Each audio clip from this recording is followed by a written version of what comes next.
Say hello, everybody. Man, the first thing man was holding it in the whole time. Welcome, everybody, to the MPL After Hours, the place where the casters chill after work and talk about the MPL that's been going on for the week, whether it be professional play or what's happening in the community. Hot topics right off the bat, but we got to introduce our cast of members here today. We've got Leo, making his replacement. He was supposed to come for the first episode, but he's here today. It's real. It's real. We're here. Next up, we unblock. We got LaFell. Man has been labeled as the best caster award winner right on the MPL After Hours podcast. Man, I have not gotten that in my head just yet. But at the very least, we've got the man, the myth, the legend here with us today, as well as Renmar. Hey, do you still go by Renmar? Reptar? It's an ongoing confusing thing with my name. Anything works. I call you cutie. But with that being said, we have our entire cast here today to talk about the things that have been going on in the MPL. Welcome everybody. How you doing? How you boys doing? Am I wearing the same shirt as LaFell? That's a good question. I think, yeah. Wait, no, they're actually 1-to-1. Oh, dang. They're pretty good overall. I didn't get a memo, guys. I don't have a green shirt. I don't have a green shirt. My shirt is green? Is it Uniqlo? Yeah, he's colorblind. He's colorblind. I thought this was like gray. Don't worry, Ramar. He won't know the difference. It's okay. No, I know the difference. All right. Hey, Green Gang, what's good? It was good. That's Green Gang. That's for your information, Green LaFell. In case we didn't get that covered yet. Oh, good to see. Sure. Good to see that everybody's doing well. How are your MPLs? Because I wanted to talk about the MPLPH last week, but didn't get the opportunity to actually bring it up. I even had a segment prepared for it, but now now is better than most to bring it up because I'm interested to know about one particular game. Fuck everything else. I'm not interested in anything else other than AP Bren versus Echo. What the hell happened there? That's the one. It's pissing me off. That's the one. Why is it pissing you off? Because AP Bren keeps winning. Come on. I want Echo to win, goddammit. I wanted them to win so bad, but I have to admit, AP Bren played it well. They played it so well. It was a great game. It's perfect timing because neither of us covered it. We were all watching it as a fan. You were watching it as a fan? Like in the crowd or at home? I was home. I had other stuff to do. Yeah, I was there. Yeah, I was in the crowd, and the energy, I was telling the story off cast because for the people who don't know or weren't able to watch it, there was a special entrance and treatment for that entire series. So they had like a special entrance and coverage similar to what they did before in M4, and it was funny because Echo passed by and K-Fwd-C was literally saying Grand Finals yan, and English is like, oh, is this the Grand Finals because of the treatment of it all. So yeah, it was really a big match feel the entire day. I wanted it to be a big match feel. Honestly, it could be, especially when it's the No. Production made a little thing in there. They put a little thing in there. What was that little blurb? If I remember correctly, is it M6 or MSC Grand Finals? MSC. Oh, yeah, MSC 2024 Grand Finals preview. Yeah. That was a good one. I personally think that was a good little touch into it overall. But it was a great game regardless. I have to ask, Roger, yay or nay? Because it's not just in that game that you get to really highlight the Roger, but also overall in the past couple of I would say MPLs across have been starting to pick up on this Roger meta nonsense. Yeah, Roger's yay. He's that good now. He's that important. First phase, a lot of times first phase. And not even waiting for whatever the other gold laner is. A lot of teams will just automatically go to Roger. Yeah. He's a big time priority. For the longest time it was always a trade between Carry, Claude, Brody, the weird Bruno from time to time. Yeah. But then Roger comes in, it's like, nope, yep, I'm first 2 picks or first 3 picks all the time now. But there was a good point brought up in the English broadcast that eventually, Naisu told me about, because I worked the next day. And then during the draft, it was Wolf that mentioned that, we got to see it, that right now there's not a lot of heroes that can actually handle Roger but one of the best ones to like deal with it is actually the Harith. And well, AP Bren won game 3 because they picked the Harith over the Roger, and the Roger struggled. First win. Harriet's first win. Yeah, Harry's first win this season too. Thoughts, LaFell? Because I think I have a couple of theories as to why that is such, but I want to hear your thoughts on it first. From the analytical standpoint, from the man with the glasses. Other man with glasses. Few things. I've asked other people, Yeah, and the only one. people tried the Harif, and I feel like the the result is mixed. They're having better results using Brody or Bruno, but harassing the Golden just a little bit more. And crazy enough, there's a debate between who started it first. And I've heard from reliable sources where people got it from is actually from Hito from the MDL. Like they saw him using it first, and then they're like, you know what, let's try it in scrims, and then you know it's just became a scrim meta, and now it's a tournament meta. Dude, that's so convenient because I've been saying, yeah, I'm pretty sure it started in MPL PH, and now I can say for certain that it started from MDL. PH. Okay, MDL. It's basically MDL. the same at this point. They're world champions. I'm not going to question it any further. MDL, MPL, what's the difference? I like that mentality, man. There's some crazy things happening in MDL Philippines with the global banning system, global picking system, and stuff too. So it's like, let's go, Dude. We'll jump in. We'll jump into that one in just a little bit. You're saying, Leo? No, I also want to talk about MDL, and it's a hot take. But if you said we're jumping in later, let's jump in later. Okay, fine. Because I think personally, LaFell, I've heard a couple of things as well, and I think that the Harith is in an interesting position to deal with the Roger. I also think personally that maybe it's just me, but Brody, probably there are ways to handle the Roger. I just haven't figured it out yet, maybe. But I will say that at least for the Bruno, the kit, it feels like there is counterplay in the kit at the very least. Because you can do some interesting things if the Roger plays a certain way or it has telegraphed moves. Because you can slide tackle. He tries to leap on you in wolf form. You just slide tackle underneath your turret, and now he has to lose the trade. Things like that, or at the very least, those who are brave enough to go like Berserker Fury first item rush even. But that's laning. Yeah, that's just the laning. I mean, that's what the Roger is usually brought for, in a sense, right? I mean, like, personally for me, the Roger is good in the Lord Dance as well, because while everyone's HP is trickling down, especially when there's no healing on the opposing team, the Roger just has to wait, you know, like a real wolf. Just like, when you're low enough, I'm going to jump in. And then, you know, that makes the Roger a double threat. During the laning phase is strong, and during the Lord Dance is strong, especially in the Philippines, where the Lord Dance is a very beautiful thing. Yeah, on the contrary, the laning is 1/4 of your lifespan as a gold laner. As any laner, really, as any part of the game. But it's a very important role, or a very important fourth for the gold laners, because if you have a shitty 5 minutes, then how do you bounce back? But that's why Roger's so good. Next is, yes, the later fourth.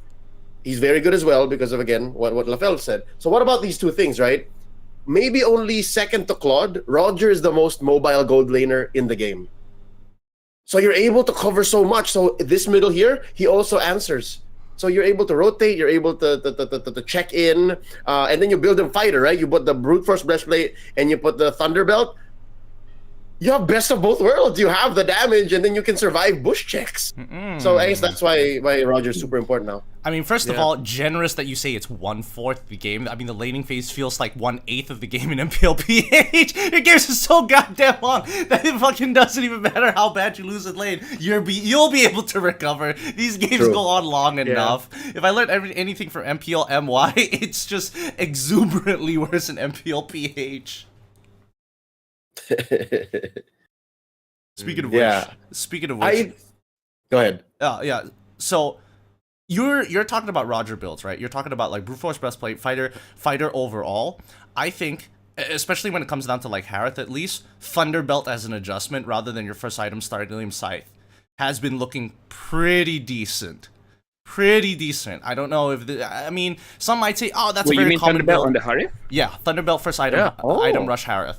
Some people may say, Oh. depending on like how deeply invested you are into like new tech and new science and builds and things like that. But I mean, it has been a consistent pattern over multiple MPLs that we've seen so far when it comes down to the Roger versus Harith matchup. We even saw it on like the last day of MPL MY, right? Sunday, we saw it. Sakin was doing a very good job making sure that Ruff was having a rough time sucking these nuts. Had to make that one, sorry.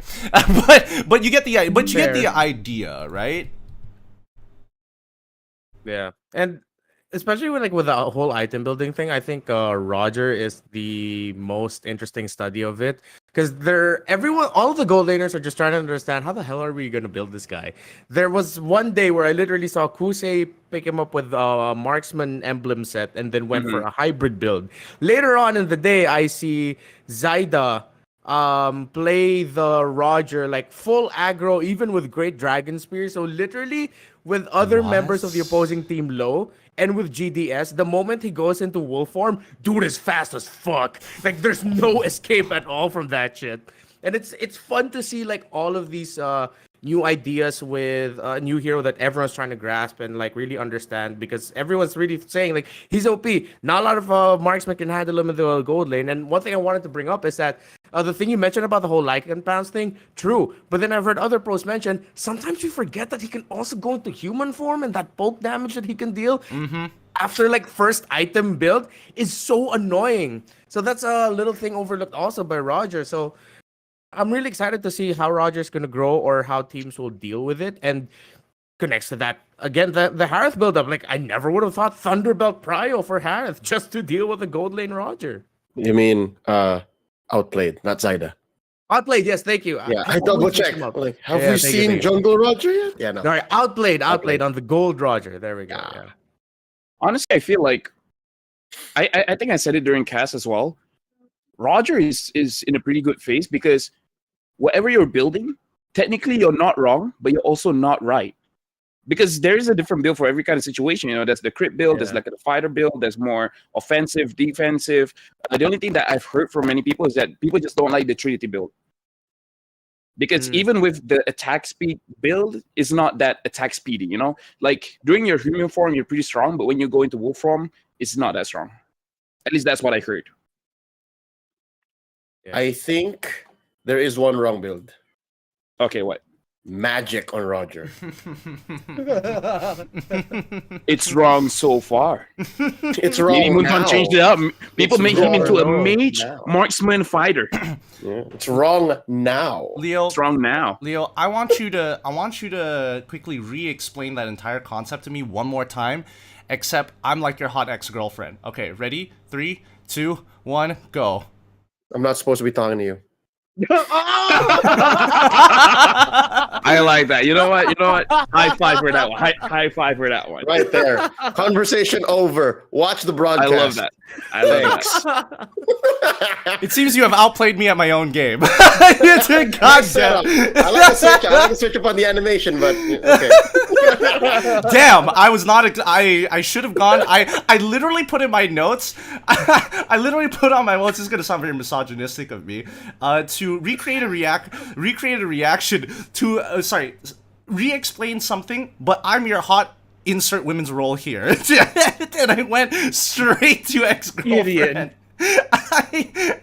Oh wow! I'm even surprised how well I took that. Yeah, god damn, dude. I'm glad that wasn't me because I don't know, man. Yeah. I don't find most girls hot. Excuse me, did you? I'm not saying see guys me? are hotter. It's just that I think I'm just at that age, you know. Like, Say that to my Guys goddamn like, face. guys can be hot though. Guys can be hot. Say Yeah, that to my especially the goddamn homies. faces, okay? You all right? You better What know the what you're fuck? talking about. you better know. change Hey, I'm not that desperate, yo. hey, eyes up here, buddy. Eyes up here, buddy. Okay, we gotta stay on track with the show. At the very least, I will say.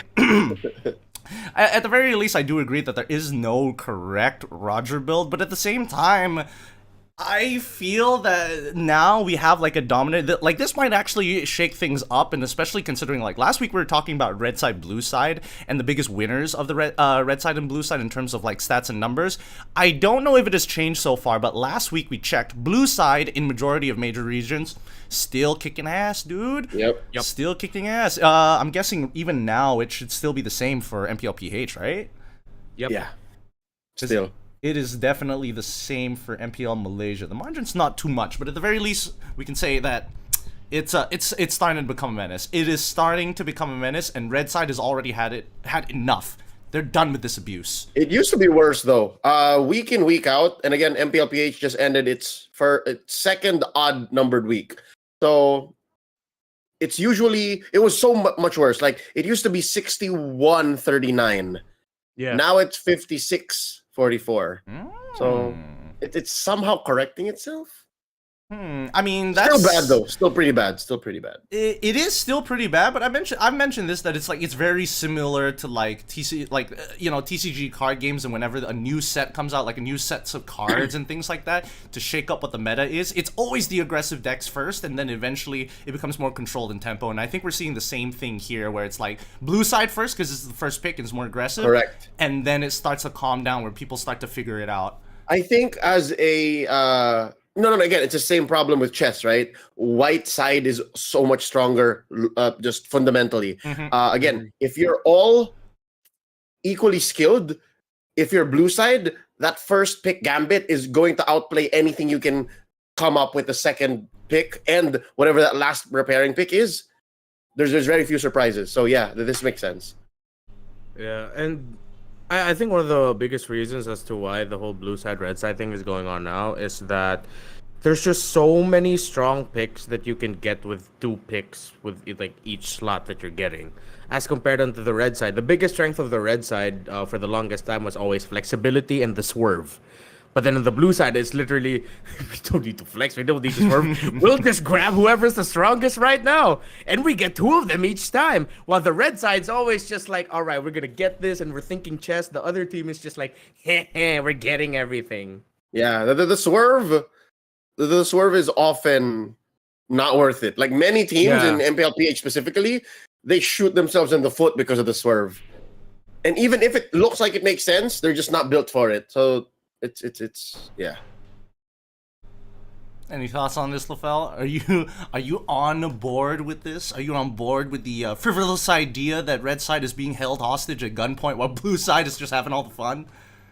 I feel like I think I brought this up as well. One of the other advantages for the first pick is that you can target ban. When you're on the second pick, you have to ban out all these crazy strong heroes. You have to ban all the OP heroes. So if you're first pick, it kind of feels like the draft is open to you, because you can say, oh, this hero is not it's not really like the best hero right now, but it really disturbs my calm. So you can take it away.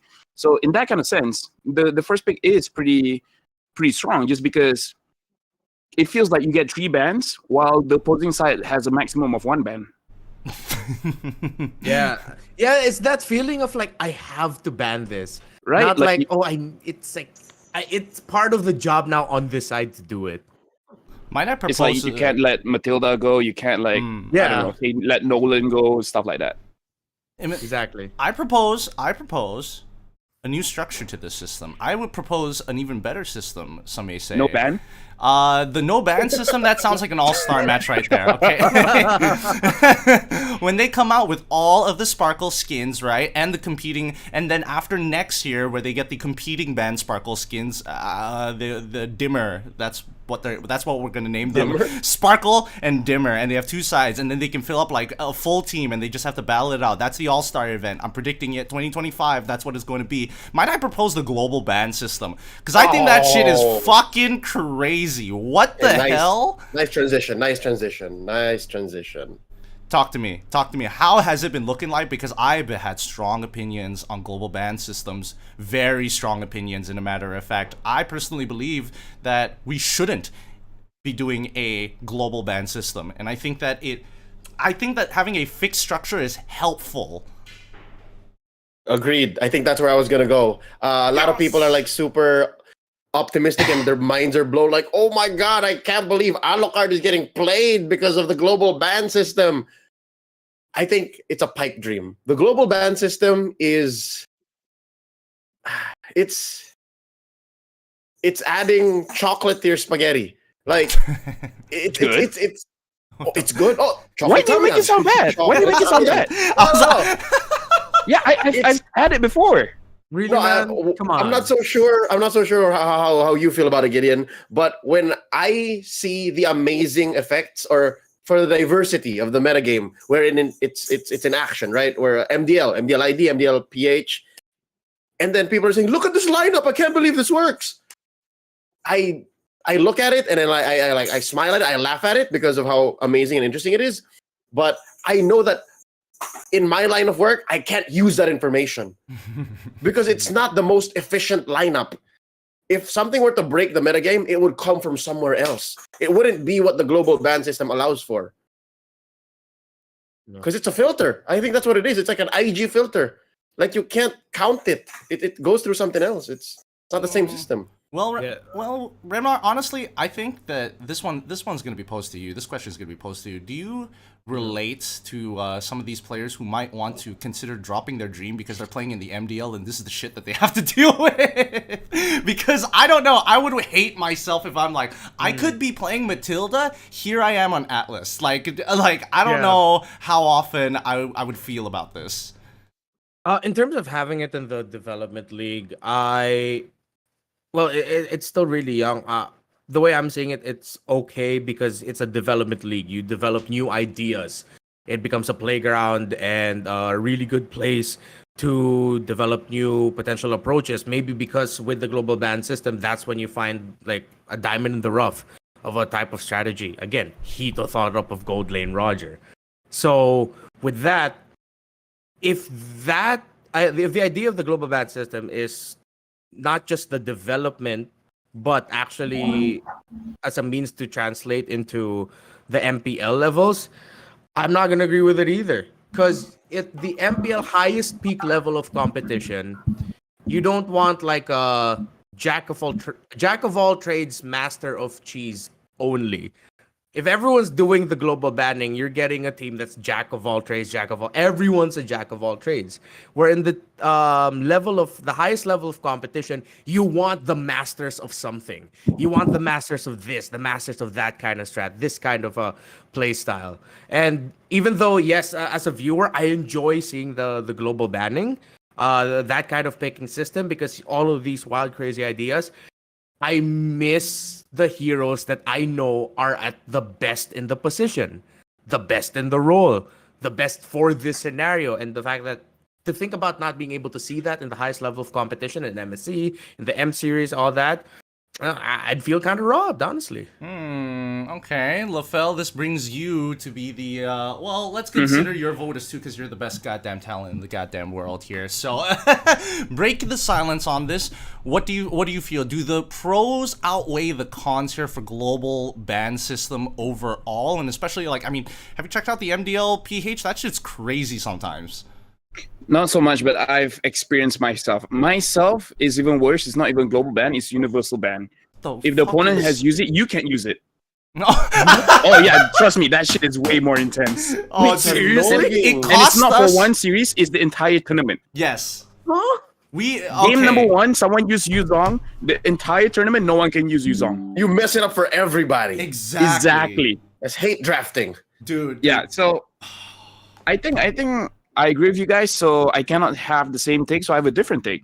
I feel like global ban is gonna mess up the balance of the game, because Moonton looks at MPL, PH, ID, Malaysia, see you know, the most pick heroes, the less pick heroes, and that's how they determine, okay, this hero is too strong, this hero is not strong enough, blah, blah, blah, blah, blah. If you have global ban, then all of this like very niche stuff gets picked up, and then it makes it more difficult for Moonton to identify which is overpowered, which is, you know, underpowered, and all those kind of things. And I would say it kind of makes the novelty of certain players that say is a Alucard one trick or anything like that feels a little bit less, because you're kind of using that hero because you're using it before it's cool. Now that it's cool, it's kind of like, meh. it's kind of like if you're the only guy using Grok and you're just that good, but now everyone is using Grok, it's like, I don't know. That's for me because I don't like when I've mastered this hero and I see everyone else starting using that hero, then it becomes a little bit not so great for me in rank. Like one of my examples is that I like to use Lolita, but I know it's not like a meta breaking kind of thing, right? It's very niche. During rank games is fine. During tournament it's not great. So I feel like the biggest problem it will be is for the balance of the game. Moonton might make more mistakes, and we know that some patches are great where they hit all the right notes, but some are a little bit tone deaf. Interesting. And it's a little bit tone deaf because I feel like Moonton look at the numbers and they don't understand that the numbers are like low elo kind of stuff. So they ended up, nerfing the wrong thing and buffing the wrong thing. I'm telling you, with the global ban system, my hottest of takes. I obviously don't like it, and I see where you're coming from. Where it's like it's really going to skew the numbers. I really maybe I didn't really think of it that far because my initial statement is I think that the global ban system is dog shit, dog water. Some may even say, which is worse because it almost feels like an admission from the dev side, right? To be like, I am too lazy to fix the initial problems or progressively change and rework these heroes in a manner such that they are playable at the highest level, right? I feel that this is like, it's a highlight, it is an admission of guilt to like, yeah, we don't know what to really do with this hero to make it like somewhat relevant, more playable, more interesting for everybody, whether it be on a, regular basis, playing normal games, classic games, even to the point where it goes into ranked. And I do feel that it is a little bit like the Vine trend. I wouldn't say a trend, but basically the idea of somebody would start a trend, a smaller creator would start a trend, and then Logan Paul comes in and is just like, I'm gonna do it too and get double the views. That's yeah. By the way, someone did say Loli's not good now, and that's kind of the reason why I like it because I know it's not good. So I can have fun with it. But yeah, I hate that Lolita is not good, damn it. It was good a few years ago, but You know what made it not good? Is that the second skill that the shield can be broken. Like receiving certain amount of damage and it's broken. So it's like during a team fight or whatever, you want to hold up the shield for your teammates, but it's like the first part of the damage is done, and then the enemy can still keep going on. So it's not that reliable to help your team. It's a tangent, but I hate it, but at the same time I love it just because people don't see it coming. I think that needs to be. I think that needs to be like buffed for sure. Like 100% under my top 10 list of priorities of things I wish got buffed. question: are there any heroes in MLBB that are not at all viable for competitive play? Do they design any heroes that are just clearly not for this level? No. I think that how I gotta open up my game.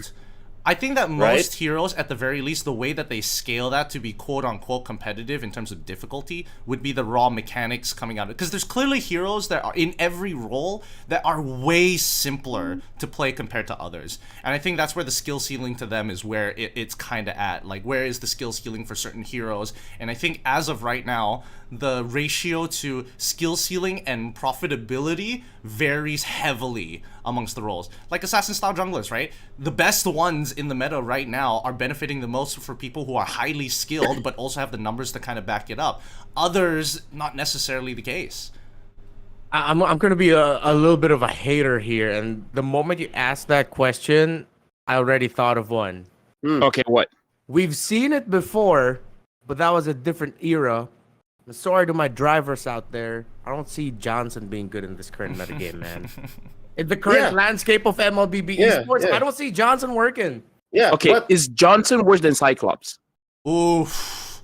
I would say Johnson think about is that. worse than Cyclops. Yo, Cyclops hurts, man. Yeah, there's no room. There's no other hero that has a tracking ult like Cyclops. Okay. Mm-hmm. Yeah.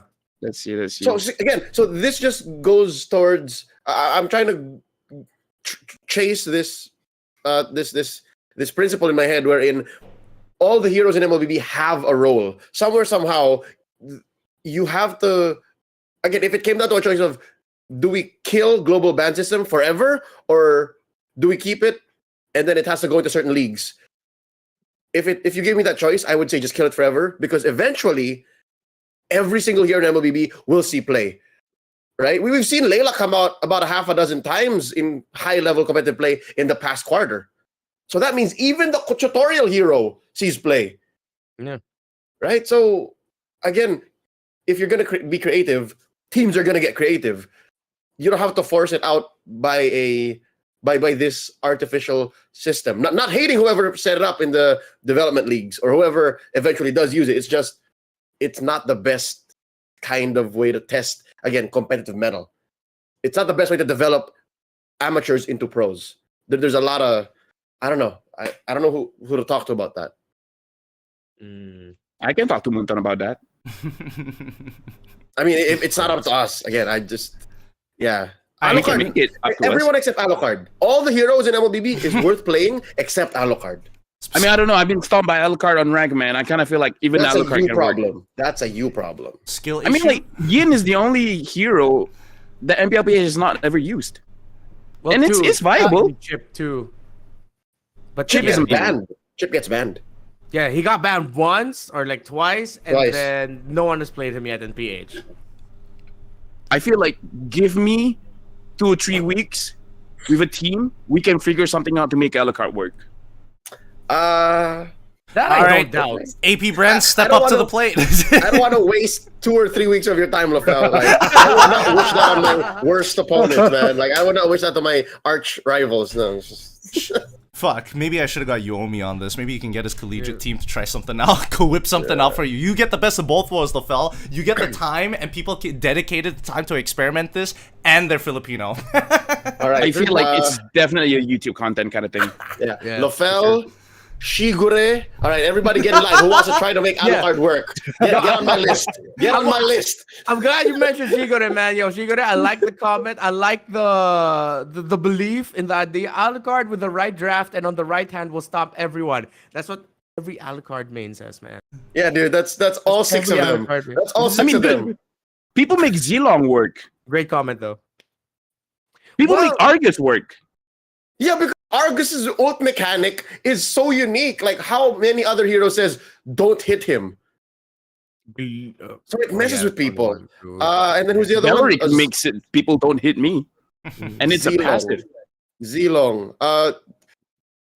I don't know, man. Zilong is just memey enough, like Layla, that you just want to make it work. Yeah. Like, you just force Yeah. it. Hey, I that's legit what feel people like said about Zilong can work, yeah. Tigreal. That's Yeah. what people used to say about Tigreal. It could be just one simple change to the hero to turn it all around for them.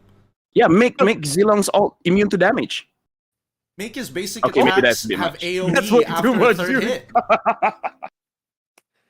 All right, get on the list, man. Who's next? Who Anyone else is want to try to make next? Alucard work? Oh boy, this Yo, is gonna be in the chat for a I while. like this one idea though by Kit. Belleric deserves love, bro. Belleric has a soft spot in my heart, man. I love Belleric's good. Valoric. I Belleric love is good. Belleric too. He's my Yeah. like if I can't think of a roamer, it's like what's good here? I know I'm so tired of playing Minotaur all the damn time. Belleric. I would XP You- Belleric, dude. You know what would ruin a meta if this hero becomes meta? Who? It's Mincetar. Oh, yeah. Mincetar Imagine is- how many heroes gets dunked on if Mincetar is meta. Yeah. My dashes. I hate Mincetar, dude. Man, you made me have to think about that for a second. You're Yeah. right. You're right. There are a good number of hero interactions that you cannot do, even though it's, well, some may argue that it's not a movement ability or a dash, but it still denies you the opportunity. Interesting, because I was about to say, like, you guys are fucking psychopaths for thinking that Belleric is good, and I think the one missing change that he needs, speed up his ult. Like the channel time, fine, but Yeah. once those vines come out, just speed that shit up by a little bit. That's all it needs, and then everybody's gonna play it, because that is a game-changing ult that you don't have to think too hard about, like Tigreal.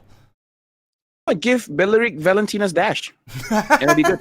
If he lands the taunt, he can dash twice. Terrifying. Yeah.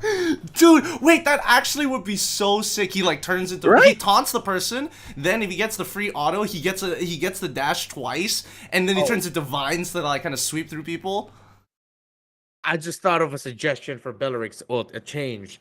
What if What? it instead of it going slow Okay, not fully outer. What if he pulls them in instead? You know, like he can move. It's channeled. Then after the channel time, whoever's caught in his range will get like pulled into him. Like a reverse polarity. Dude. Yeah. So it's like it's channeled. So there's time for you to get away from it. But then, like, let's say he has a flicker and you thought you're safe. He flickers forward, back. Everyone just gets sucked in. Is no by one the else? vines and shit. Does no one else's ult do that? Thinking. No, nobody it's really. cool. Yeah, nobody really. I mean, pulling, yes, but like to limit space, for an example, not too many heroes actually have it. You know It's sort what I of would love? like Tig's ult. Yeah, it's like Tig's ult, but on crackers. You know what I would and- love? Tig and Terizla, yeah. If Belleric's ult is just a bigger Sylvana ult. Basically an entire area where everyone's trapped And in. then You just- can't escape. Oh, yeah. Right? Just vines come up where it's like in the Lord dance, everyone's in here. You gotta fight or you gotta leave. And you can't leave. So basically, dope. Mars. No, is that Mars? Mars from Dota, Yeah. Yeah. or Camille from League, X-Tech. Yes, but that yeah, was yeah, more yeah, but bigger. isolate, Yeah. or Ardan from Vainglory. Aha! Yes, that's the one. Honestly, that's the one.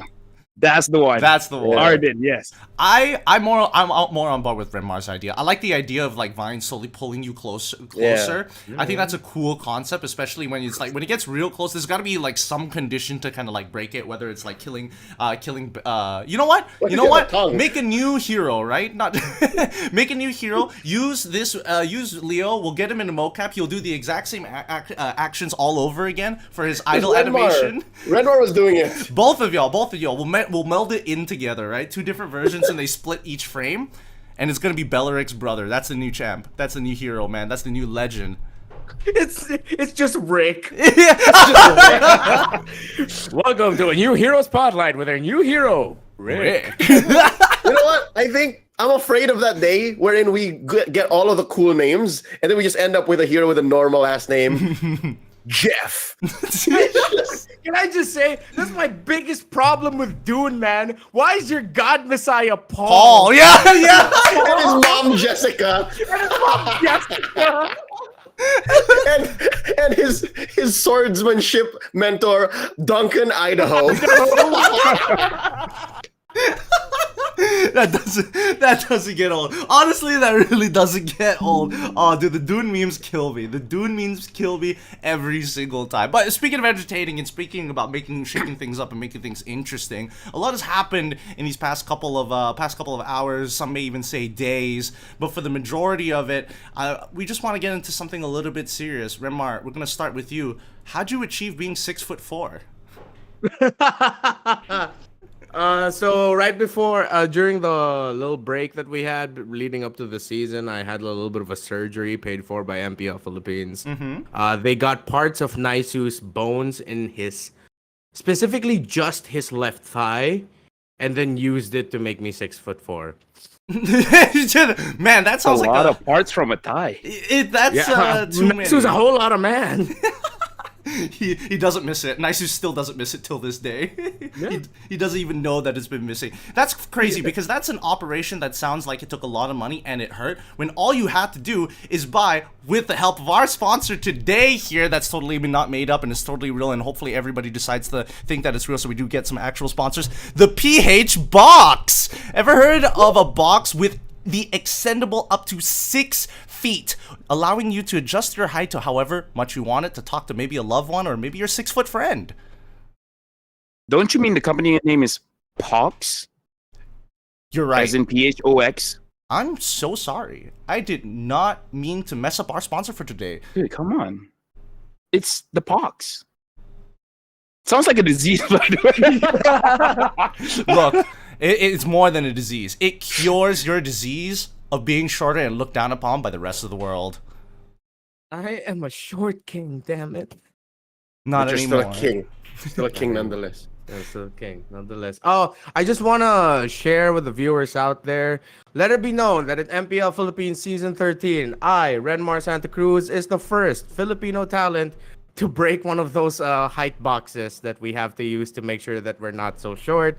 One of the ones I was using was not built for bigger dudes. I am sorry to the production team. I will see what I can do with replacing it. Oh, well, Dude, don't what's worry. the box made of? Dude, Like, how'd you break it? it's crazy. There's a whole lot Vibranium. of man. It's Vibranium, dude. vibranium. What? Yeah, the one Vibranium. we use in Malaysia is adamantium. It doesn't get broken. How did yours get broken? It's Ah, fake it's- vibranium. Yeah, Oh, we the got our fake one. vibranium off of like the side of the street. Yeah. I mean, that's what happens. I mean, they sent you a prototype version. I know that for a fact. That's what they specifically told me to tell Yep. you. That don't worry about it too much. And since it is different, because we do actually have one of the foxes in MPL MOY, they want to tell you about the two brand new colors. One of them being Lives Matter Black. And the one, that's the one that we have here in Malaysia specifically. But for PH, what color was yours? My color was a bright lemony yellow to remind you about how when life gives you lemons, get a box. You know lemons aren't real. Huh? Yeah, lemons aren't real. They're bread. It's yeah, they're bread. They're human made. It's not even made by God. So when God gives you lemons, it wasn't God. It was humans. Not the direction I thought that was going. Thanks, humans. Yeah. Pat Yeah, yourself you've been on the worshiping back. humans all this time. You're wrong. Hey, any humans in the chat? Pat yourselves on the back. There's a legendary Indonesian pro player having an existential crisis right now. Real? Technically, lemon was made by humans. Yeah. Yeah. Get out of my Oh brain, my yo. God. Get out No, of my this Don't is a say real when thing. God gives you lemons. God doesn't give you lemons. Get out of my brain, yo. This is a real thing. You can Google this later on. But Leo, where can people start finding the fox? Check out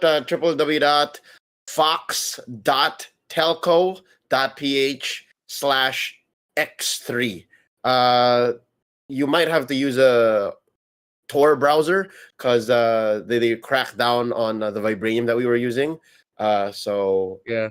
yeah, again, I can't tell you the URL again. You have to scrub back because they're onto us. So yeah, that's where you can get it. I believe you could also just download the app via the Google Play Store exclusively. But Yep. it's somewhere there. Get but you still have Fox. to. Yeah, you still have to go through the website. It's a whole process. It's an But APK very and beginner whatnot. friendly. Yeah. Get Disney. Fox. Disney, we're so sorry. Disney, we're so sorry. None of these. I mean, Malaysia is so different. How? What? Is it different?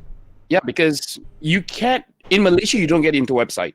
It's more secretive that way. Oh. Like you don't have to use a Tor browser. You just have to email the person. Email. Yeah, email.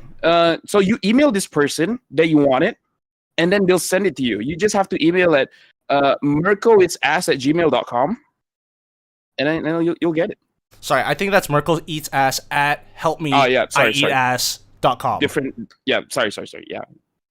No worries. Thank you to our sponsors. Hopefully one day it'll be real sponsors and they'll be okay with us talking, overselling it, a lot of their products for as many of our viewers out there. Please enjoy the box. But with that being said, we do need to talk about something that's legitimately serious now. And I think this has been a hot topic for a lot of people. I know some of you in chat have been like, oh man, they're not going to talk about it this time. But we are going to talk about it because I think this is going to affect everybody. And it's about MPL PH being... I can't even say it right. Boring. MPL boring. It's a So SpongeBob boring. meme. Yeah. It's so boring. I think that man, how do we approach this one? Because I feel that You're like the host. You decide. I'm going to Your say show. I'm going to say that at the very least, my opinions on it, because people have mentioned me and LaFell in our local MPL MY group, right? Kind of like bringing light to the situation even more so. And I think as much as this is between Chicken and they all being MPL PH production side, whoever's in charge on that side. I think it's going to be an interesting decision. I do have a couple of ideas, which we will go around and start sharing later for MPLPH. I do hope to get paid for these if they actually use them. But I think at the end of the day, oh man, it got pushed. It got a little stale fast. It got pushed quite a lot. Especially the narrative of MPLPH is boring. Wait, I gotta ask. Why do people keep saying it's JP's fault? What did JP do? Yeah. What? I don't know. It's in chat, and I'm like, what did JP do? I have no idea. Nah. As far as I know, all I know is it's just a meme that came up. Everyone just started blaming okay. JP. Okay, all right. So that's As far as I know, not defending valid the guy or then. anything. Because Right. also I can't confirm, like, I don't think JP has anything to do with the topic at hand. Yeah. So Yeah. he's good. He's just It's just a meme. It's just a meme. he's just a world champion, just an MDL champion, multi-time, the very first back-to-back MPL champions. No problem, bro. Yeah, no big deal. No big deal. But sweat off his back. Sweat off his back. But I do want to get some thoughts on it. Thoughts on the entire situation. What it looks like, maybe from behind the scenes. Whatever you guys are willing and comfortable to share. Because I think this is it extends beyond what I was hoping this would not blow up to be. Right. I think it speaks volumes of the relationship between the big leagues and the content creators that cover said leagues, right? So I think this is the first time that this kind of interaction has ever come through. I don't know if there's ever been such a engaging discourse or exchange between another MPL and another, decently sized content creator, because again, when you say the name Fight Chicken, you got to put respect on that name, right? Homie's a multi-time world championship competitor, one of the bigger names when it comes to that part of the world, when it comes to MLBB esports. Sure. And I personally have nothing against Chicken. Again, he's one of the most intelligent and well-spoken personalities I've ever interacted with in the MLBB space. So when I saw his video, I'm like, yeah, no, I'm with you. I support your part of the story, because I couldn't imagine anyone going for him the way I think everyone thinks what we're doing is going at him. Because I personally, when on Friday, I think it was the very first time that this thing came out. The MPLPH is boring, and then Friday also was when the whole graphic came up and referencing his statement came up. So at most, I think I only really covered it the first match of Friday. So maybe game 1 and 2 of Friday, and then that's it. So I really didn't even look into the quote itself. So I only assumed that maybe he was referencing, or anyone else. Like, I never took MPLPH is boring as something that straight came out of Fight Chicken's mouth. I just thought that he was quoted as an example of people who might think that the macro-based playstyle, the Lord Dance, the whole 20, 30-minute type of game is boring. So I never took that personally. I was just like, yeah, no. I understand how the Lord Dance might be slow-paced, how our lack of team fights or like all-out violence and kills in games might be, a taste that's acquired. So that's it. I nothing else. Like, again, I appreciate people who message all of us to say, hey, what's the lowdown? But I don't appreciate when people go apologize, right? Like, I never said anything that I regret. Like, there was nothing that I said on broadcast. So as for me, like, that's where I'm coming from. Dude, I think if people get creative and just like, please go to your local confession box and apologize, I'd be like, okay, I gotta give it to you. That's kind of funny. What about you, Reptar? What are your statements? What are your thoughts on this? Okay, so I'm coming from this perspective, so everyone knows like my context of it. I'm literally like the dude who left home to get an ice cream, came back the next day. There's SWAT helicopters, police tape. My home is partially on fire. That kind of thing. Just a regular Like, Renmar day. A little bit, I guess. So I blanked a little bit on day 1. I was in the studio for day 2 to shoot content, and then that's when I got to see like all the interactions being brought up with the whole the Fight Chicken statement about MPLPH being boring thing. So from an outsider perspective, how it looks like is okay, this was said. Let's have some fun with it. But it didn't really feel like it was, hey, this dude said this. Let's mess him up. It really just felt like, if someone says something about our league, we'll defend it in such a way that is not necessarily telling people to go after the person. That's how I felt it as. But then as it went on, and the day went on, and then the next day, and suddenly I see how everyone's interacting with it. That's when I felt like, yeah, this was what potentially was the initial intention with all this, probably just was like lost along the way, and then it became a much bigger thing that, as far as I would like to believe, it's like was not the intention in the first place. Now, in terms of even the part about, like, of course, Chicken saying that he was misquoted on it, but then there's a bunch of other people also pointing out, he's been saying about this about PH, not just the production side, for the longest time, by people in the comment section everywhere as well. So from what I can tell now, it's exploded to a point where I believe no one wanted it to be. Mm-hmm. I'm pretty sure the intention wasn't to start like this big ass manhunt towards Chicken, because again, that I know that's the people that I work with, like, they're not like that. Right now, I'm just like literally just watching my home be like, what's happening? I don't know much. I still owe it to Chicken, even to watch his video and everything. So by the time I went to the desk on Sunday, it was never brought up. So I literally missed all the time where it was laid out, brought up, became a thing. By the time I was casting on Sunday, it was like, it wasn't even brought up. Like, I don't even remember the whole boring thing being brought up at the English desk, during Sunday when I finally got to cast for the week. So literally, I'm still trying to understand it, y'all. So I'm sorry about that. So something happened on Saturday. Because I From what I remember can tell, Friday yeah. wrapping up relatively quickly and easily. Mm-hmm. Yeah. Well, I'll say this.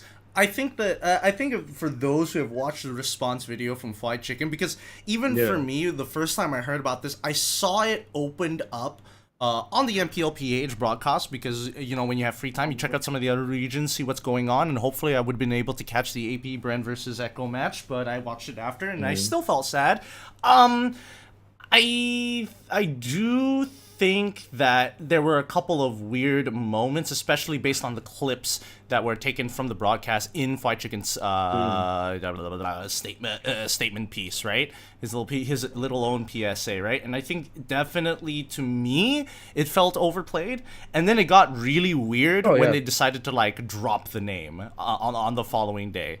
So that's another thing that didn't exactly sit too well with me. I mean, LaFell, you've had some time to kind of think about this even, and we were and you also brought it up to our in Malaysian internal group to kind of have some thoughts about it. I roughly know where your head is at, but what do you think think's going on?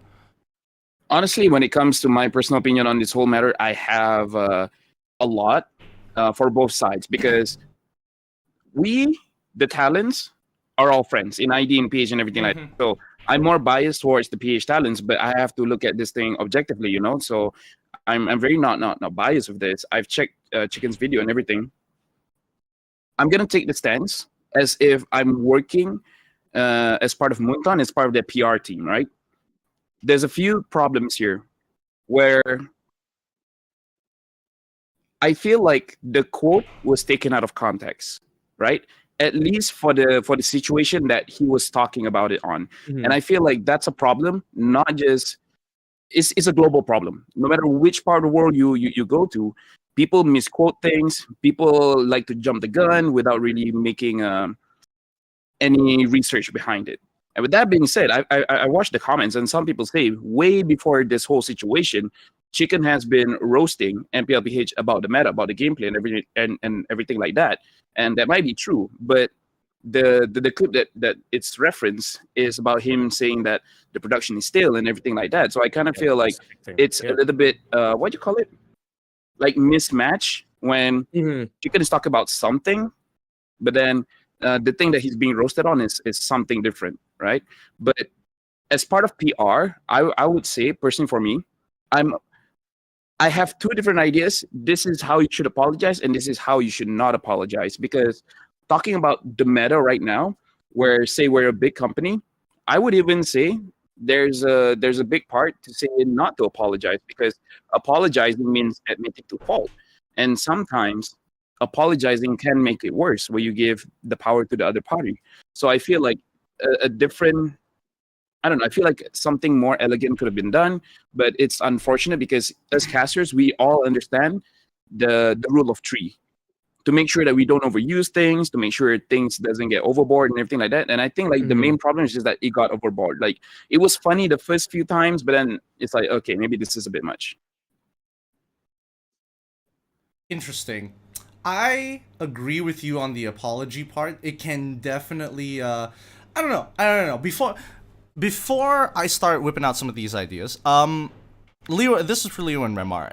Do you think MPLPH is going to come to a point where, like, I mean, obviously you have to acknowledge the hindsight, but at the same time, Chicken, in his description, for those of you guys who want to pull up his video, give that video a like, and also check out the description box specifically. He's stating that he wants an apology on a broadcast.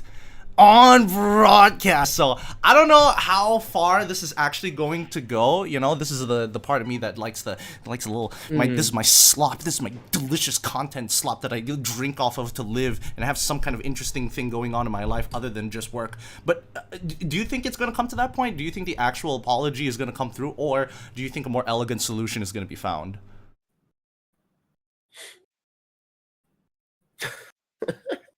I think the MPL is so much bigger than either me or Renmar to see 100% the answer to that, if it's a yes or a no. Okay. Hypothetical then. You're the head. You are now... I think that's what Tyke wants. Tyke from chat.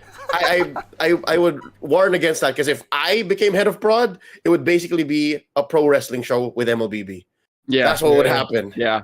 And I think Renmar, as my head of prod, would do the same thing. We would just make it straight up pro wrestling, and then they just play MLBB instead of going to the ring. The team walks out, fireworks blow. yeah.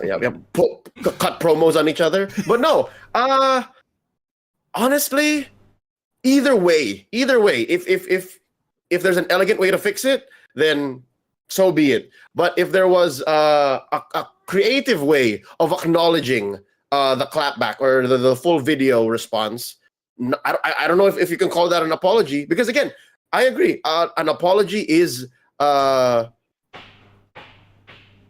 don't know if that's something you want to put on a broadcast, because I don't think that's ever happened in the history of I don't think so as well. Ever. Can I interject as well? Because you were talking about, say, if you were the head of MPL, what you do. Personally, for me, if I was the head of MPL, this is one of those things that I would stage. Oh, dude! Oh man, we're cut from the same vibe, brother. I'm the kind of guy that believes bad publicity is good publicity, right? Because in this short time span, MPLPH numbers rose, Fried Chicken's number rose. In fact, we're doing this podcast thing. If we're talking about it, even our numbers will rise. Yeah, so please like and subscribe. Firstly, for me, if say Chicken's point, MPLPH is stale, just with this one thing, it immediately got some kind of content out of it, right? So if I, like, as a businessman thinking about it, I'm the kind of guy that thinks about, okay, this is all profit.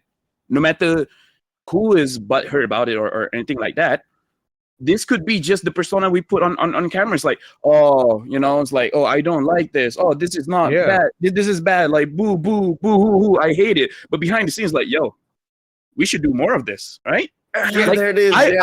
I would say something bad about MPLID just to get their numbers.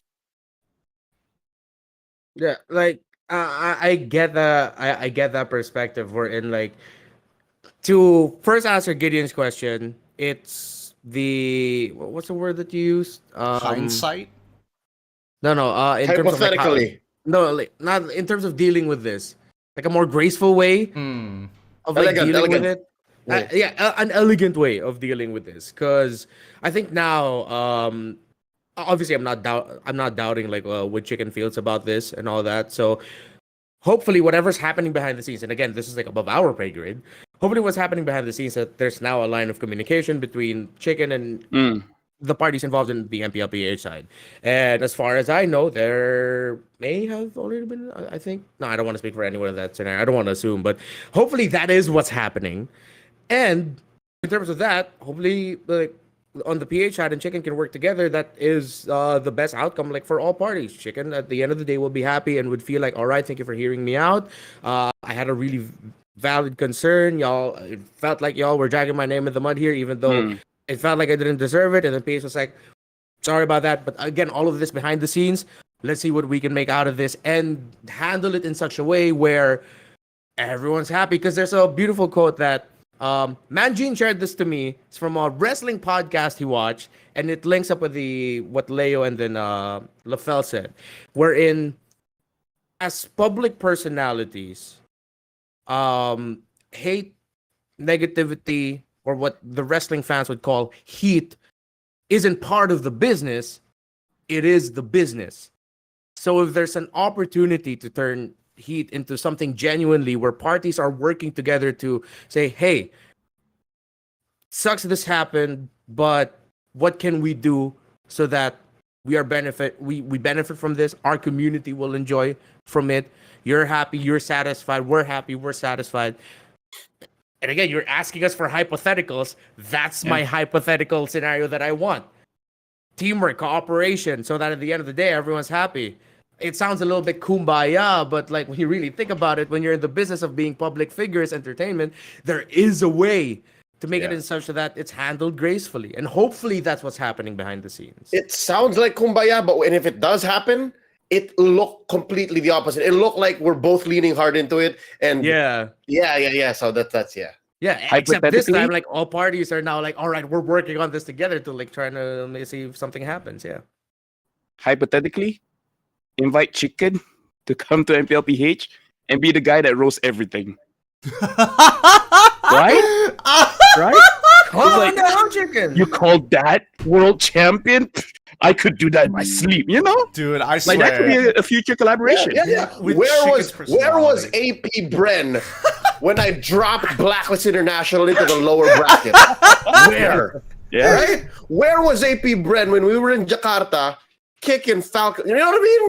So I should work for MoonCon.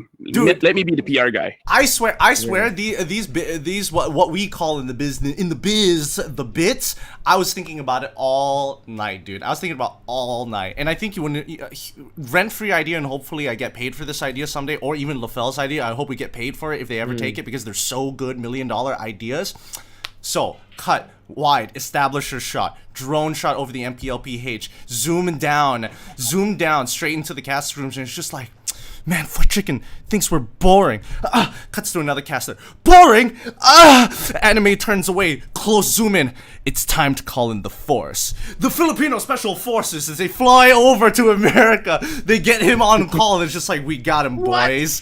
We got him, boys. And now it's like, you have to film an apology video, and they do the whole bit of shadow analyst Ochagahaba, who's absolutely real, light behind his back so you can only see the silhouette, and Chicken talking to this person, and then the label. Absolutely real. What do you mean? He's what? Mr. Ochagahaba. Why would you say that? Why would you put that in there? Because that's a bit weird. I find it disrespectful. Sorry, I talk in third person. So Gideon also thinks that a great idea is the fact that even if they do all of this, they have that silhouette in the back, and then they just label it PH production head, whereas the main beef is going on, and Chicken having to do this apology. And just at the end of the video, the camera just kind of teeters to the side, and you can see Mr. Terry Agent, Special Operations Filipino Force holding his gun to his back, and it's just like, do we get it all? do we get all? Do we do it? And then there's credits. Chicken is just like, dude, this was fun, man. This is great. The silhouette turns off. Wolf is just like, it's all good, dude. It's all good. That's idea one. Okay. You obviously have some fans with your manuscript, right? For what could go down. Mm-hmm. But I don't like how some of the people in chat are disrespecting Ochagahaba. I don't look, Gideon. Look what you pulled out of people. They're all What do you mean? Is he real? Come on. Gideon apologizes for this. Gideon does not feel good about the situation he has brought at hand to make it uncomfortable. But do you guys have any other ideas? I got a second one ready to go. So I want to see what the table has to say. By the way, just saying, this is something that we do not discuss, but there are people in chat. It's like, oh, we're doing this in spite of his emotions and things like that. Like we're attacking him personally. But trust me when I say, when you're part of the business, whether you're a coach, analyst, caster, host, player, Moonton, everything like that, trust me. No job in front of the camera does not get you hate one way or the other. Mm-hmm. It's just that either people see it or people don't. Nobody loses the biz. Yeah, it's like if you get inside this business, you basically write an unwritten rule of contract where it's like you just have to have a thick face. You have to have a thick skin, you know? So behind the scenes, right? At least in MPL Malaysia, even like for the talents, we all look good. But behind the scenes, sometimes we have to get a little bit harsh with reality and saying that, hey, your performance is not good. You know, something has to change. If not, you're going to get fired. You know, like players behind the scenes, like in front of the camera, you know, celebrating high fives and everything like that. Like they're good buddies. But behind the scenes, a lot of harsh words are traded because like, hey, you're not doing good. We got to be better and blah, blah, blah like that. And trust me when I say any job, not just in MLBB, like big content creators, everyone has to get a lot of hate. Everyone, like, I'm not saying it's good, but it's just one of those things where like, whether you agree or disagree about it, it's happening in this world. And we're kind of in a situation where it can't be helped. Because if this kind of things doesn't happen, nothing is interesting and then things will die. And some people are willing to accept that responsibility to just earn some food on the table. Yeah, it's not like when life gives you, oh wow, we've gone full circle. When life gives you lemons. No, it's I mean, obviously we, as much as possible, like no one wants to like push forward the idea of like, oh, let's burn this dude at the stake. Yeah, hell nah. And unfortunately that's what it seems like to some people, or maybe a majority, and then a bunch of other people, like it's come across as again, this might be like quite jarring for people to hear that we're talking about it like this. But then of course, again, we've not devolved, but we've gotten to this point because like we were asked about hypotheticals. Mm-hmm. How would we handle hypothetically. it? Hypothetically. And if for a lot of us, we could turn what, as public figures, what people throw at us into an opportunity for anything, really. I'm not just talking about like money, but an opportunity for something. We'll do it because it's part of the business that you go through what you go through. As public figures, I can say one thing, gets clipped, taken out of context, I explode, I have this reputation already. So how do I deal with it? And there's like not really a wrong or right way to deal with it. It's just now, since we're talking about the hypotheticals, like it gets dealt with differently. So, and that's what I'm starting to see also in the comment section, not just here, but like everywhere else, where people are starting to understand, and like all these varied opinions really come from a fact of like, that's just how it is. There's so many paths that you can go down. And again, for the clippers out there who will ever decide to clip this, I always just come from the stance of, again, whatever's happening behind the scenes for this to be dealt with, hopefully that there's a proper line of communication going on. People's feelings will be comforted. And then if ever, both parties will be open to it, see what we can do to make it out of it together where it's good for both of us. But then before all of that, it has to be the genuine, handling the thing in the most gracious manner. So if along the way that idea got lost because suddenly we started to write a whole idea about like our hypothetical scenario for this, I believe I speak for both of you when I say that ultimately we just want this to be like sorted out and hopefully all parties are happy. Yeah, this is all hypothetical, but the real thing is, no one in MPLPH really hates chicken, right? Yeah. Right? Well, Like- I don't hate chicken. Leo doesn't hate chicken.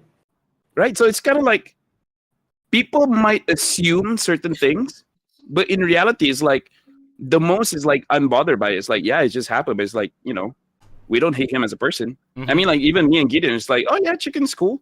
He can say whatever, MPLPH can say whatever. We don't feel any negative thing towards either of them. It's just, something that happened. That's all. For my short time of knowing Chicken, hanging out during some of the internationals, very mature guy, very mature kid. Like, I mean, I'm 27, and I'm looking at Chicken sometimes, and I'm just like, God damn, it is crazy how they mature there over in NA, because he had even his response video was done very like tastefully as well. He was very good. He was very good. Top tier. Top tier stuff. He got the clips. Yeah. He did it in the right language for subtitles, and the best part, which I thought was like it really wrapped it all together, that it was the perfect response, was the fact that he demonetized it. I think he did much better treating what we did than I did with whatever the direction we had was, because I honestly didn't know what to do with it, because I personally don't believe my league is boring. So when it came out of my mouth, or when we were treating it, or reacting to what the storyline was, I honestly could say I was pretty half-assed. I was trying to grasp and make it as entertaining as it could be. So that's why for me the whole issue at hand came and went. For me, Friday was just another day in the office. I was more frustrated at maybe the way some of the teams played. Right? I was just like, this is Friday. Honestly, was a massacre. Like, you watch the games.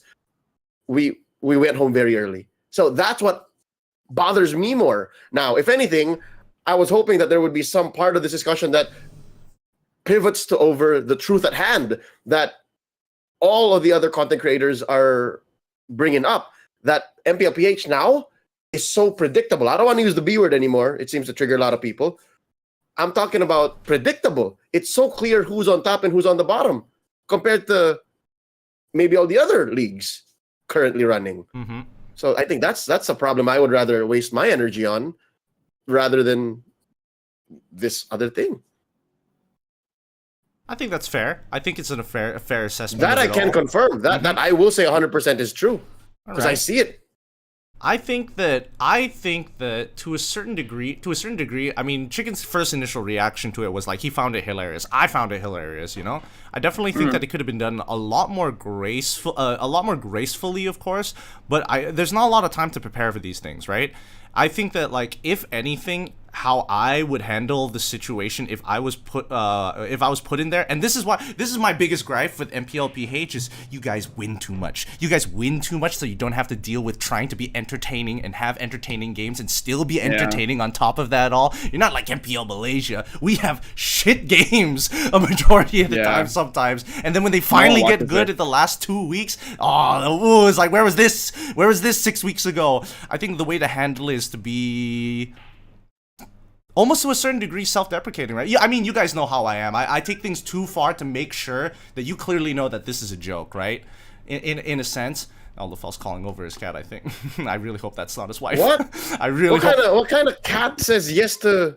I don't know. I'm really hoping that it's not his wife, because this will not age well. But to keep on topic here, I think the way that I handle it is being self-deprecating. Oh, it is a cat! Thank God! Oh, thank God! I'm so sorry. I'm so sorry. And I think, all right, here's what's dangerous, right? Even in our chat here now, people have such strong opinions, and the way that we present these opinions, and I'm gonna give you food for a while, and accept it as absolute.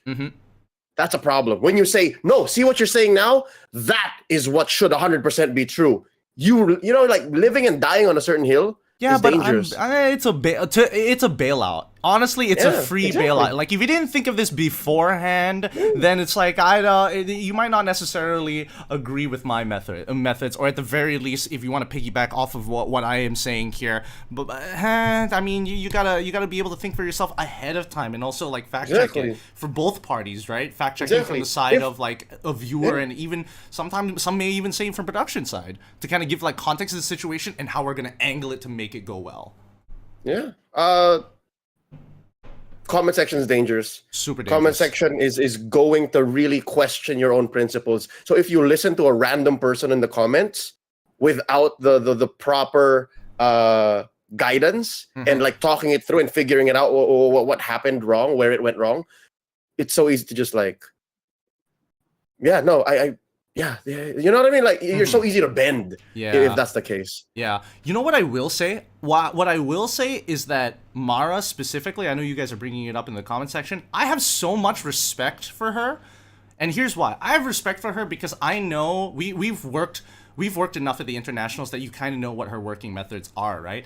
And man, does she sell it. She is a good salesperson. If she isn't like on a camera, she'd be making millions in the sales department, because my goodness, with such little time to actually prepare for it, and the fact that like this is one of the few times she let her bad bitch side out, you know? And I don't think people get to see that very often, because it's actually super entertaining and super engaging when she is like that, especially when there's a fan or maybe even a player who can kind of play alongside with all of that. So I think that's definitely something that I like. Hats off to her. I wouldn't have gone in that direction because that's not me. But god damn if she's not doing casting, and thank God she's your host, because she'd be making a killing through sales. I can't do what she does. I can't do what she does. Yeah. None of us can. Like, you guys have had more chances to work with her on the international stage. Only from the PH side can we see, but like, I think you guys also know in the international stage, out of all the talents in the entire world, she's the one who puts in the most effort to actually talk to majority, if not all, the players that she has a chance to interview or actually be able to talk to, like, of course, with some language barriers and all that. Is people who obviously have a very strong opinion of what we should be doing or what went wrong, and like things who think they know more than we do. They're still here. Like, I like how they're reacting to what we're saying, obviously disagreeing, but they're still here, and I appreciate that. I think those are real MPL fans. Yeah.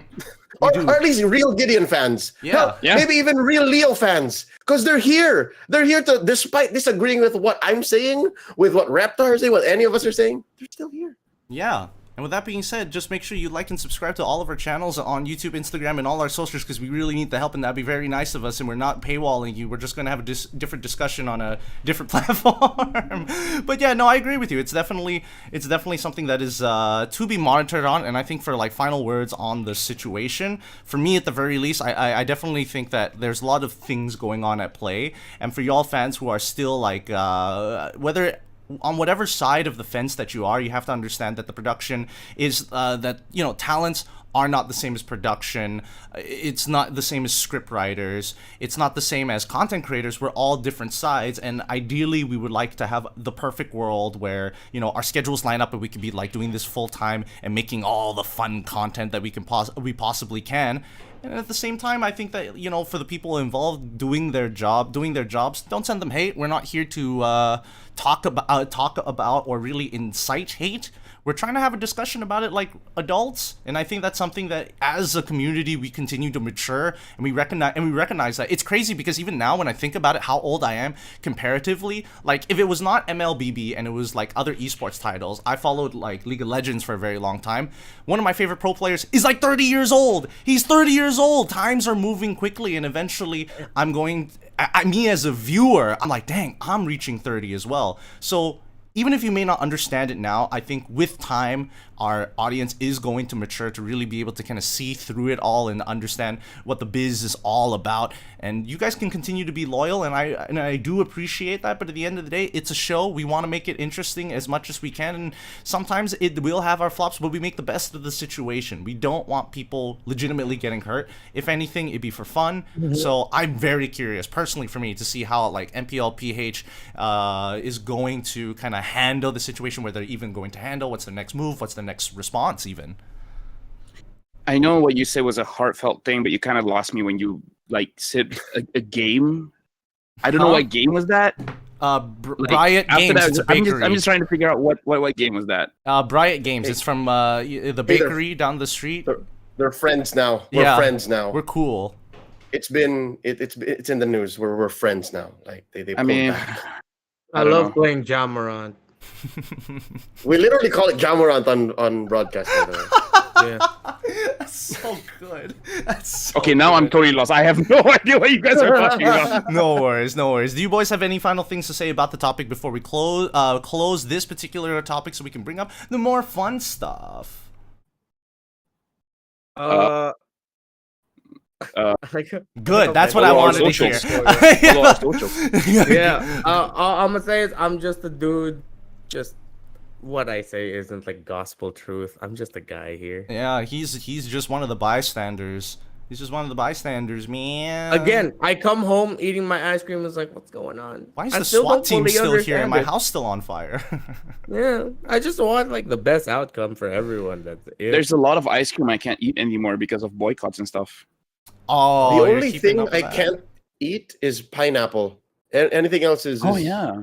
free reign. Yeah, It's I'll eat your chocolate samyang, bro. I won't play Alucard There's with so many you. things I can't eat though. Actually, I can't eat seafood. I can't eat pork. You can't eat pork. Yeah. Yeah. So that's why I eat chocolate samyang, and don't knock it till you try it. It tastes almost good. it Yeah. tastes Hey, chat, don't hate on 80. All right, let me just say, Gideon was right. Anything and everything that we talk about here has nothing to do with inciting hate. Like, we all want to be smarter. We all want to air out our opinions. Don't hate on 80 Yeah, man. Don't hate on 80. But if you want to learn or anyone else, Yeah, or Or anyone anyone else. else. Or anyone unless they play else. Alucard. Or it's like Saber Rome or something crazy like that. I would Ugh. play Alucard just to get hate. Just for the free clout. It's like get a Yeah. million followers or play Alucard. Yeah. You're like Alucard every time. Yeah. Okay, more than half a decade of friendship or Alucard. I don't know, man. I don't know how that weighs in me. I'm sorry. Oh boy. Speaking of which, this is that we're gonna close that topic for now. Speaking of controversies and potential controversies, what do you guys think? Because I think MPLPH is in a very unique position, not only because of its audience, but also situations regarding things like taunting, for an example. Last week I mentioned it to some of the other boys about the PSA that I did, that the crowd is getting a little like rowdy and things like that, and people not taking care of their kids, and I'm scared that somebody's gonna get hurt or ruin the show or slow us down and things like that. What do you guys think on, because I've seen comments mentioning that a large part of it, this is the vocal minority, by the way, the large part of it is because the players set this example. That's a unique problem that we don't have. Even when MPLPH arena was a little bigger, I don't know if you guys see it on TV or when you guys watch a stream. We have a smaller seating capacity now. Yeah. We've never had that issue with even the front row people. I don't know. Okay, if not the rowdy crowd, at least the taunting, right? From who? From the audience or from the players? From the players specifically. Can I just say, up until today, I don't see the big deal. I wish our players taunted more. Yeah. Just a little mean- bit. I mean, like for me, because it's been 2 seasons that Muntang called me for PR training to train the players on how to act and everything like that. This was a real thing. I don't know. by the This is way. kind of what I wanted. So I don't know. And if kids get hurt, let them get hurt. More clout. Oh, I don't want to be doing the next TikTok response. See, guys, this kid broke his leg slipping off of the stage. I don't know how I mean, like, comfortable I'll be doing that one. Here's the thing. I kind of feel like if everyone understands the concept of responsibility, things should be okay. And I feel like maybe because I'm getting older and stuff like that, I do feel like some things need to happen so that people will learn. Because I kind of feel like this is the generation where the younger crowd don't have bad things happening to them, so they don't learn. Compared to like previous generations where we got hurt much younger, so that we don't grow and then we make mistakes that could have been avoided. So I feel like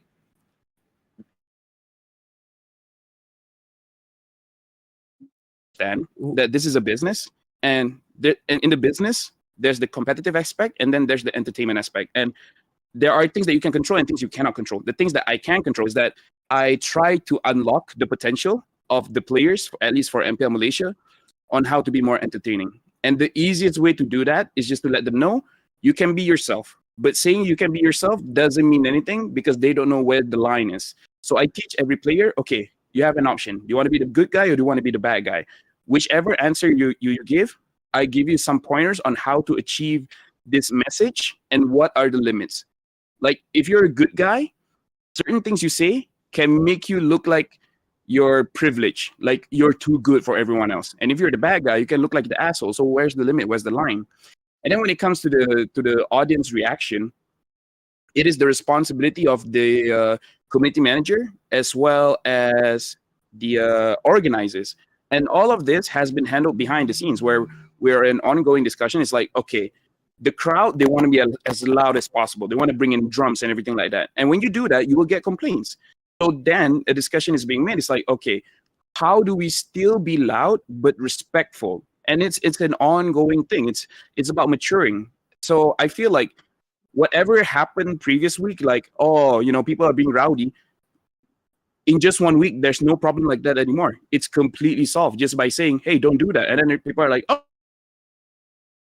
And then I don't know whether Malaysians are just very agreeable. It's like, oh, I can't do that. Sure.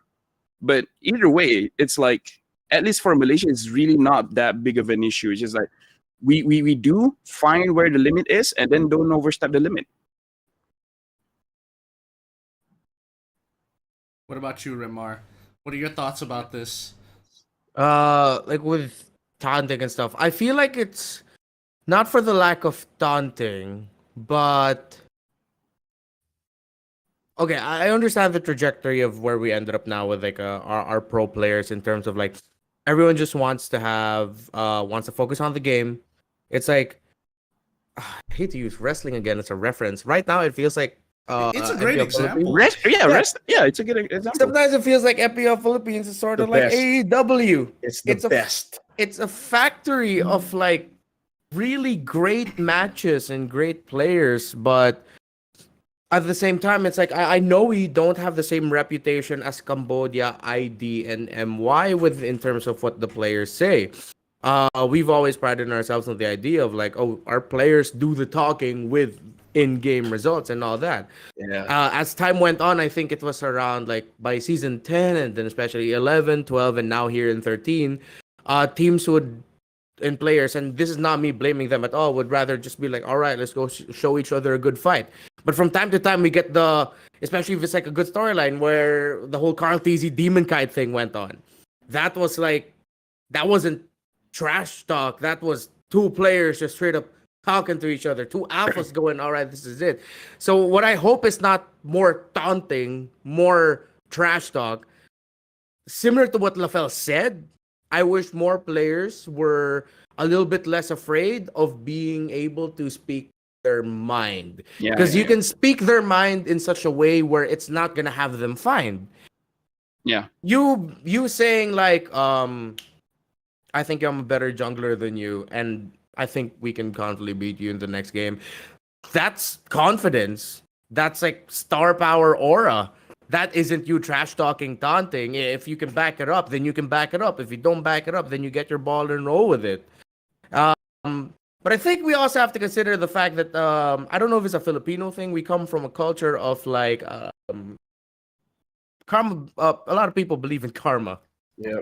And I think that's also like a player superstition thing. Again, not knocking it. I know some players have said like, I don't want to talk much because like, karma might come by. It's bad luck. It's bad luck to talk before the game. It's bad luck. It's bad luck before the game. It's bad juju. I just want to focus on the game.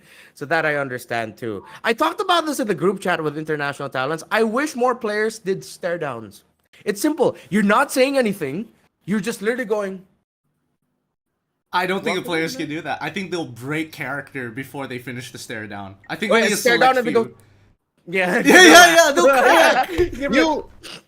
It's emergent content, right? Like you make them do something they're not comfortable to do, and then that's the fun in it. I love the repo stare down where there was a time, I forgot who he was going up against. Iris. But Iris, yeah. So people fist bump before the game, right? Repo didn't fist bump. He just looked at the guy and was like, yeah, and then went to his seat. Boom, like that. I love when people do that. Sans few, right? Yeah, Sans Sans few few, and yeah. 5. but it was just a miscom. But it added this unnecessarily extra layer. And like, oh, Few and Sans, but no, Sans just forgot, right? Yeah. And then Few waited But it's for cool it. when it happens. Yeah, it's funny, but again, just so that not everyone gets lost in Reptar and Mind's references to professional wrestling, AEW, better known as All Elite Wrestling, is like the second biggest American wrestling company. So compared to WWE, they have good matches, they have good wrestlers, but they aren't as well built. Just to add to that analogy, I think the Philippines right now is very similar to NJPW, New Japan Pro Wrestling, wherein it's the physicality, it's the physical performance that makes the most of the entertainment. And same with Filipino crowd, same with the Japanese crowd, they're rather mom. They're just... And then when they go wild is when it really gets wild. So I'd like to think that's where we are now. And same with everything else. It's when the Japanese wrestlers or when foreign wrestlers in the Japanese promotion get really vocal, and that becomes the standout. That becomes the, are you allowed to say that? He just said that. And then, it makes magic. So that's why I guess the Irad-Carl TZ rivalry lives so fondly in my mind, even if it's been a year and change since that actually happened, because that was one of my most favorite moments wherein they really just spoke up to each other. Dude, that is such a deep cut reference. Holy cow. I wouldn't have imagined. Man, you're really a wrestling fan. Really deep cut stuff coming in from the wrestling community, or at the very least wrestling lore for those of you who don't follow the scene as much. But honestly, I think the thing that's missing, that's bringing it all together, are the coaches. Like, where are the coaches coming out and talking mad shit? Where are the coaches coming out and just being like, hey, you suck? Oh my god. I will be surprised if we ever see a coach like that, because I know almost all of the head coaches, or at least their analysts, are like father figures to these players. They're like the strict dads. I'm not sure if it's like that for every team, but almost every head coach or like head analyst that I know, assistant coach, plays that father role for a team. And I would be very surprised if there's a coach who becomes the talker of the team. I'd love to see it. I've never seen it before, but I'd want to see it. I think I'd pay to see that. Coach Ducky, Coach Panda have said some cool things through the years. Like, you can't categorize it as trash talk, but they're interesting. Yeah. I think Panda said something about Smart Omega, like he doesn't want to face Omega in the play-ins because when they play and you expect them to do something, they do the complete opposite. I like that. I like stuff like that. Man, they've got the Gara one-liners ready to go sometimes. I think, and then cut to Coach Yeb, who's nut tapping his players walking off of victory. You're not tapping in this. I think that's so good, and I think that people can take examples from these people, from these types of coaches, because all of them attended the same exact course to learn how to do this, to really show their personality. Some might even call it a curse that we're selling you guys today on our next sponsor of the podcast of the MPL After Hours, Talk Dirty to Me, the course that teaches the greatest of coaches, such as Coach Yeb, Coach Ducky, Coach Panda, to learn how to trash talk with a little bit of grace. Legend says the company, the product's name was ran through Google Translate and it came out as Talk Dirty to Me. But it was initially for outward trash talking. The gentleman who introduced this to me is actually in the chat right now. I'd like for us to acknowledge him. It's Theodore Uomi Ignacio. He's here. Thank you so much, Uomi, for introducing to me Talk Dirty to Me. Now, whenever I have people doubting my skills as a jungle bane, just one reference to one of the lessons I got from Talk Dirty to Me, and everybody just automatically mutes chat. How do I know? I just know. Talk Dirty to Me has been a cultural phenomenon. It's all over the world. It's worldwide now. But, sometimes things get lost in translation. So a lot of the worldwide community of Talk Dirty to Me actually just shortened it to Talk Dirty, and even shortened it even further. So now we just call it titties. So whether it's small talk dirty to me, big talk dirty to me, I love titties. TD, no, it's TDs. I think you missed one part of the TDs, talk dirty TDs. session. Like that's what the coach Right. calls you in for. Because Yeah, exactly. you got to learn how to trash talk today. There's Yeah. a titties on. Yeah. Yeah. Yes. I'm just happy if people just talk to me. You gotta get that checked. Like that's Yeah. I mean, the older I get, the less friends I have. Now I'm just either dirty or just talking. I can't do both at the same time. And you Most of the can- time, I'm just dirty. And you can be too. If you use the promo code discount with their keynote speaker this week, being Coach Yeb, type in chat if you want to get a potential discount code. All you got to do is type in 130013 capital S. I'm going to say it one more time just in case you guys didn't catch that. That's 130013 capital S. Please just type that in chat real quick. Thank you. Appreciate it. Appreciate all those. You'll receive a DM for your discount for the latest course of Talk Dirty to Me, a way to gracefully take the your trash talk to the next level. And that's what we hope to see in MPLPH amongst the coaches, whether it be just a non-sexual, very binary, but hella graceful one-liner. Man, that's all we need. All right. Special guest incoming. Oh!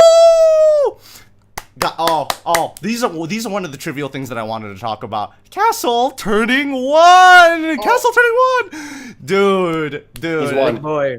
He's 1 year old now. Question. Yeah. I typed in the code, and why is the line that it gave me? Would you eat me like a Barats? Would that work? You know what? That might be a different program they enrolled you in. Oh, That's I don't know, because you can only get access to that through their OnlyFans. yeah. that they The have on other one side is like, business. would you like a Grok Rock 3000? Yeah, definitely a different module, dude. Dude, had you committed to that one, that was a banger one. That was a banger. I know where you're going with that one. That was that's so fucked. That's actually so fucked.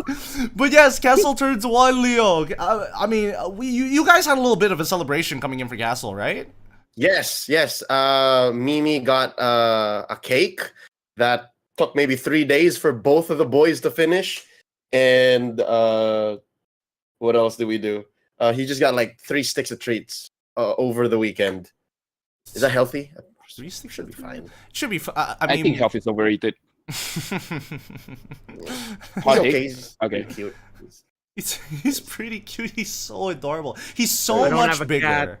I don't have Yeah. a cat anymore, He's so so I just fluffy. Are you in left out. Japan? That's why he's blurred.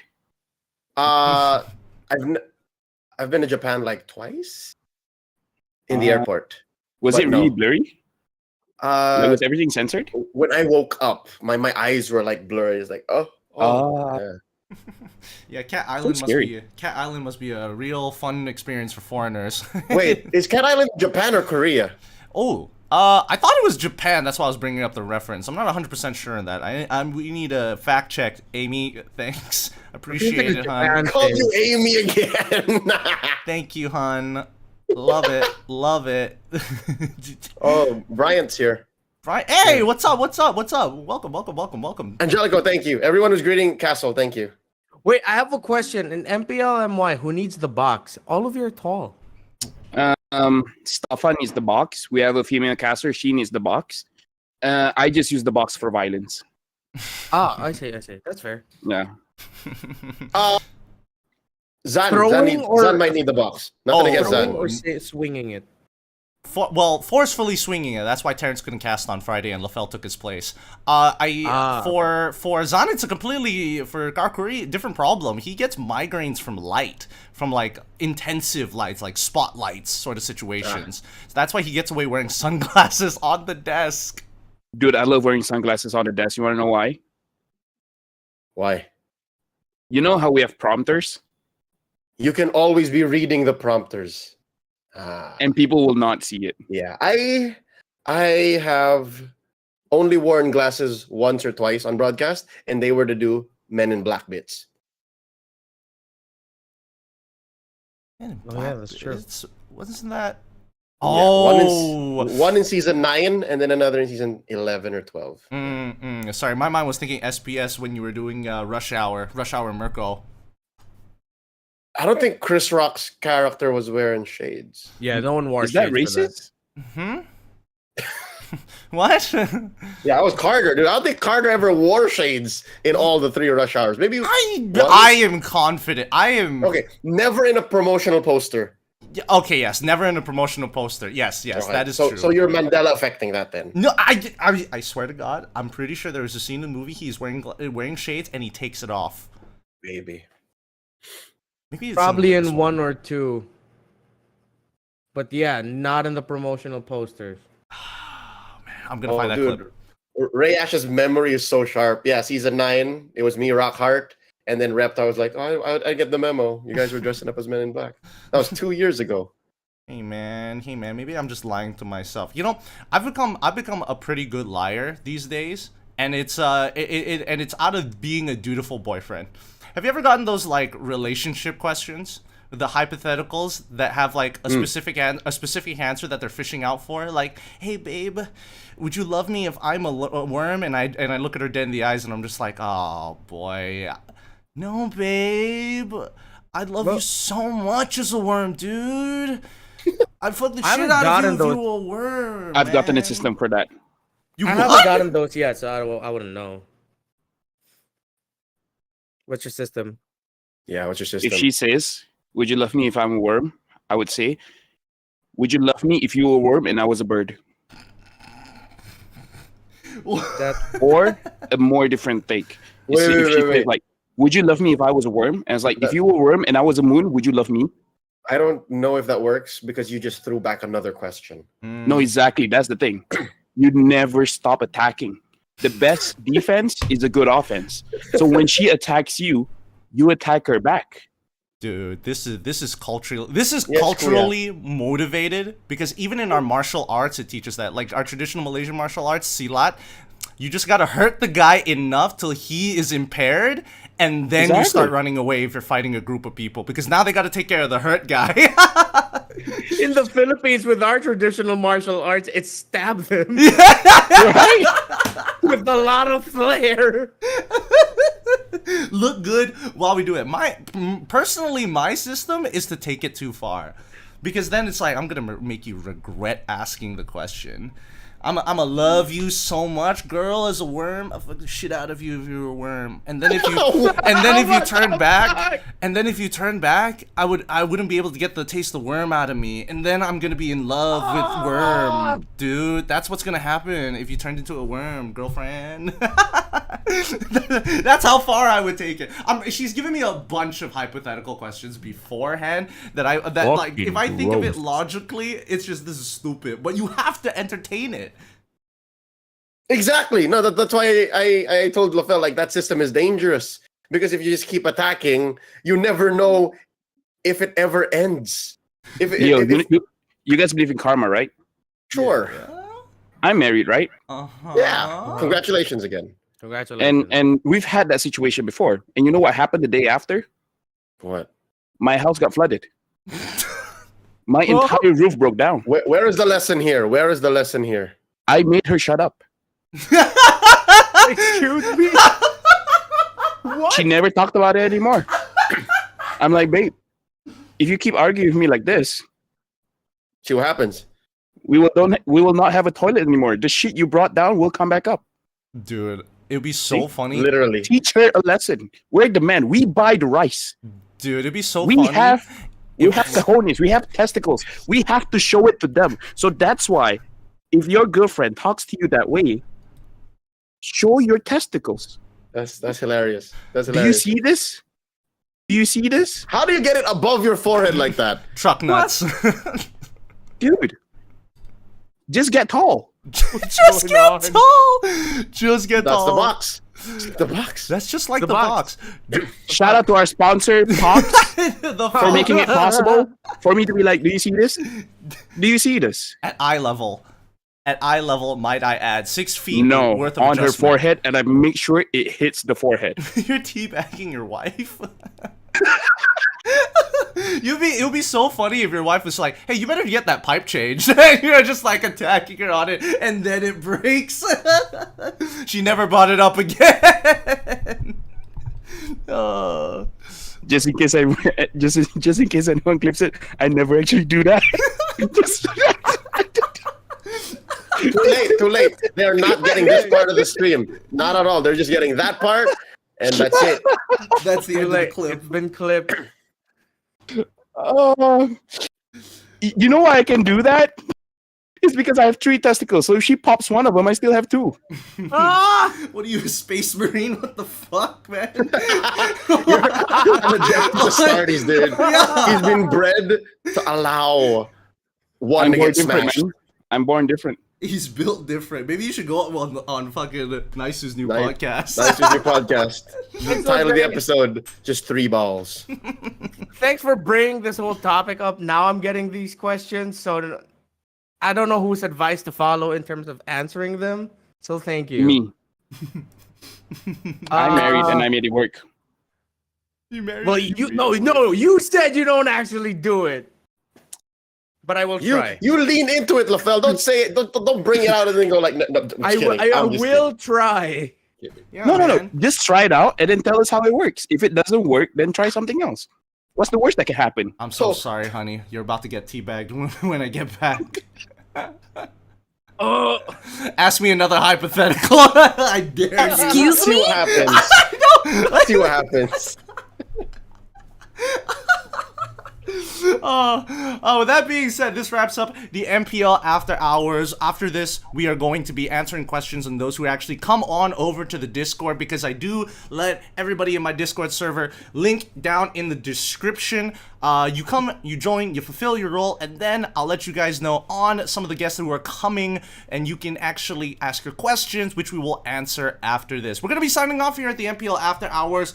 Leo, LaFell, and as well as Rema, thank you so much. Please, where can we find you? Where can people go to be like, I like this guy a lot, but I want to like him even more and take our relationship to the next level?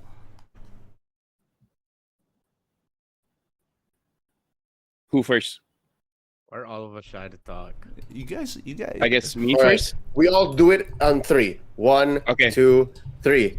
Y'all Just can Google find me Esports on Raptor on Neocast Instagram, PH everywhere. Facebook, TikTok. I hate y'all. I hate Just y'all Google me, you'll find it. so much. I have to edit this shit. I'm so proud. I'm Googleable. Son of a bitch. I have to edit this I shit. am too. I think if you write Leo MLBB, I hope you're there. I am. You're Yeah, that- yeah, yeah. Pretty good. Just pretty Google. good, Just Google. Pretty good. Google it. God damn. Search Reptar MLBB. Well, Not found. What the fuck? No, I'm kidding. Okay, It's thank there, God. it's there. I was about to whip out my browser to fucking find that, but please follow them wherever they are, whether it be Instagram, whether it be TikTok, whether it be their YouTube pages. We all love the support. Tell me on my OnlyFans. And yeah, even LaFell's OnlyFans. You get a POV of a teabag. You get the POV of the teabag, and sometimes you get behind-the-scenes content if you're a premium No. member of LaFell No. performing the Not Salat. too much. Customized message. He'll say your name. If he hits his sub goal, he's gonna do an NPC stream. Boys, thank you so much. I appreciate you coming on to the show. Thank you to everybody. We're gonna be ending the recording here. We'll see you next time and start answering the questions from the Discord page. Bye. Start waiting. Bye. So I have an end card. So I have an end card. Yeah. Thank you. Look at the fucking camera. Look at the goddamn camera. Okay. Got it, boys. Got it. Okay. Show's over. So it's over. Thank you, everybody who's watching. We're not going to be done with the stream just yet. This is exclusively for the stream, and as well, maybe even for promotional content, so that maybe I can bait you guys into joining and supporting me on my YouTube as a member. With that being said, let's see some of the juicy questions that you guys have come up with in the Discord. You guys can also see it too. It's in the general chat as well. You can start scrolling down if you want to like get answers ahead of time. But we're gonna start with the very first one, and oh man, it's for Leo and he's not here. God damn it. God damn it. Renmar, would you like to do an impersonation of Leo? Because I think you guys would be aligned for the very first question. For Leo, this is an off-topic MPL question. What are your deepest reactions with regards to the final conclusion of WrestleMania 40? Also, except the main event, what is the biggest Omega moment of, well, OMG moment of Night 2 of WrestleMania 40? Literally everything in that main event and the last Barnstormer 10 minutes were literally, it was a celebration of the history of wrestling and the WWE Championship. I What's going love on? wrestling. Going on? We're answering questions from the Discord, and the first one was immediately addressed to you, Leo. So if you could just scroll perfect. to it. I'll read it out once again. For Leo, this is an off-topic MPL question. What are your deepest reactions with regards to the final conclusion of WrestleMania 40? Also, except the main event, what is the biggest OMG moment of Night 2 of WrestleMania 40? Okay. Must watch. All right. WrestleMania 40 is a must watch, even for non-wrestling fans. So if you were gonna become a fan now, watch that. Great starting point. It's like the Avengers, right? You watch Avengers 2012. You didn't have to watch any of the previous movies, and you will fall in love. Biggest OMG moment, Damian Priest. So for all of those watching who are not wrestling fans, imagine if at M5 somebody wins the best of 7. And then this random ass team from like, give me a country that doesn't play MLBB right now. Korea. Someone from South Korea just says, you know what? I want to fight that champion. I want to fight AP Bren and win. That's what happened. That's Damian Priest winning the world championship. It's a Samsung sponsored event, and it's just Faker walks up to stage. I'm ready to challenge you on your own turf. With brings the Samsung whole of- Galaxy. Yep. There you go, like that. Yeah. So that's my OMG moment. Did Reptar answer the question?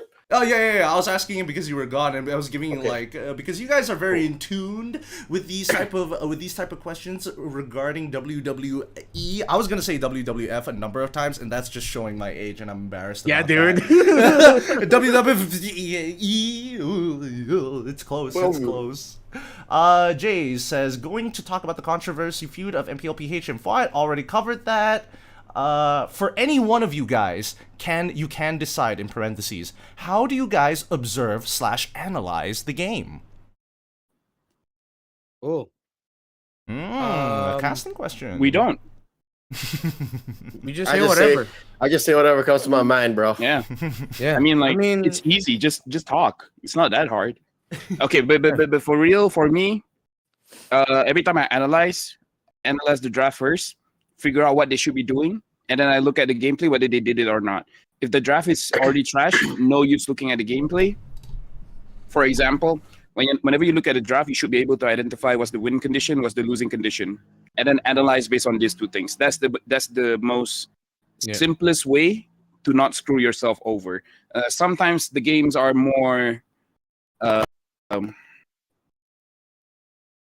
I don't know how to explain it, but there's more to analyze. But as long as you follow that basic, you shouldn't go wrong. You guys have seen chess boxing? Yes. Right? Week's chess boxing event. Yes, I've seen that. That's literally what MLBB is. The draft is chess. The draft is chess. Again, it's literally all the pieces on the board. You have 130 heroes. Make your opening moves with the bands. Make your picks. Those are your movements. And then come the draft, it's boxing. I mean, come the game, it's boxing. You know, like you size up your opponent. You know what they're up to. It's up to you how to attack early game, late game, back and forth. If you're like a slow methodical boxer that wants to take it all 12 rounds, your PH meta, you know, you counter punch, and then you win by points at the end.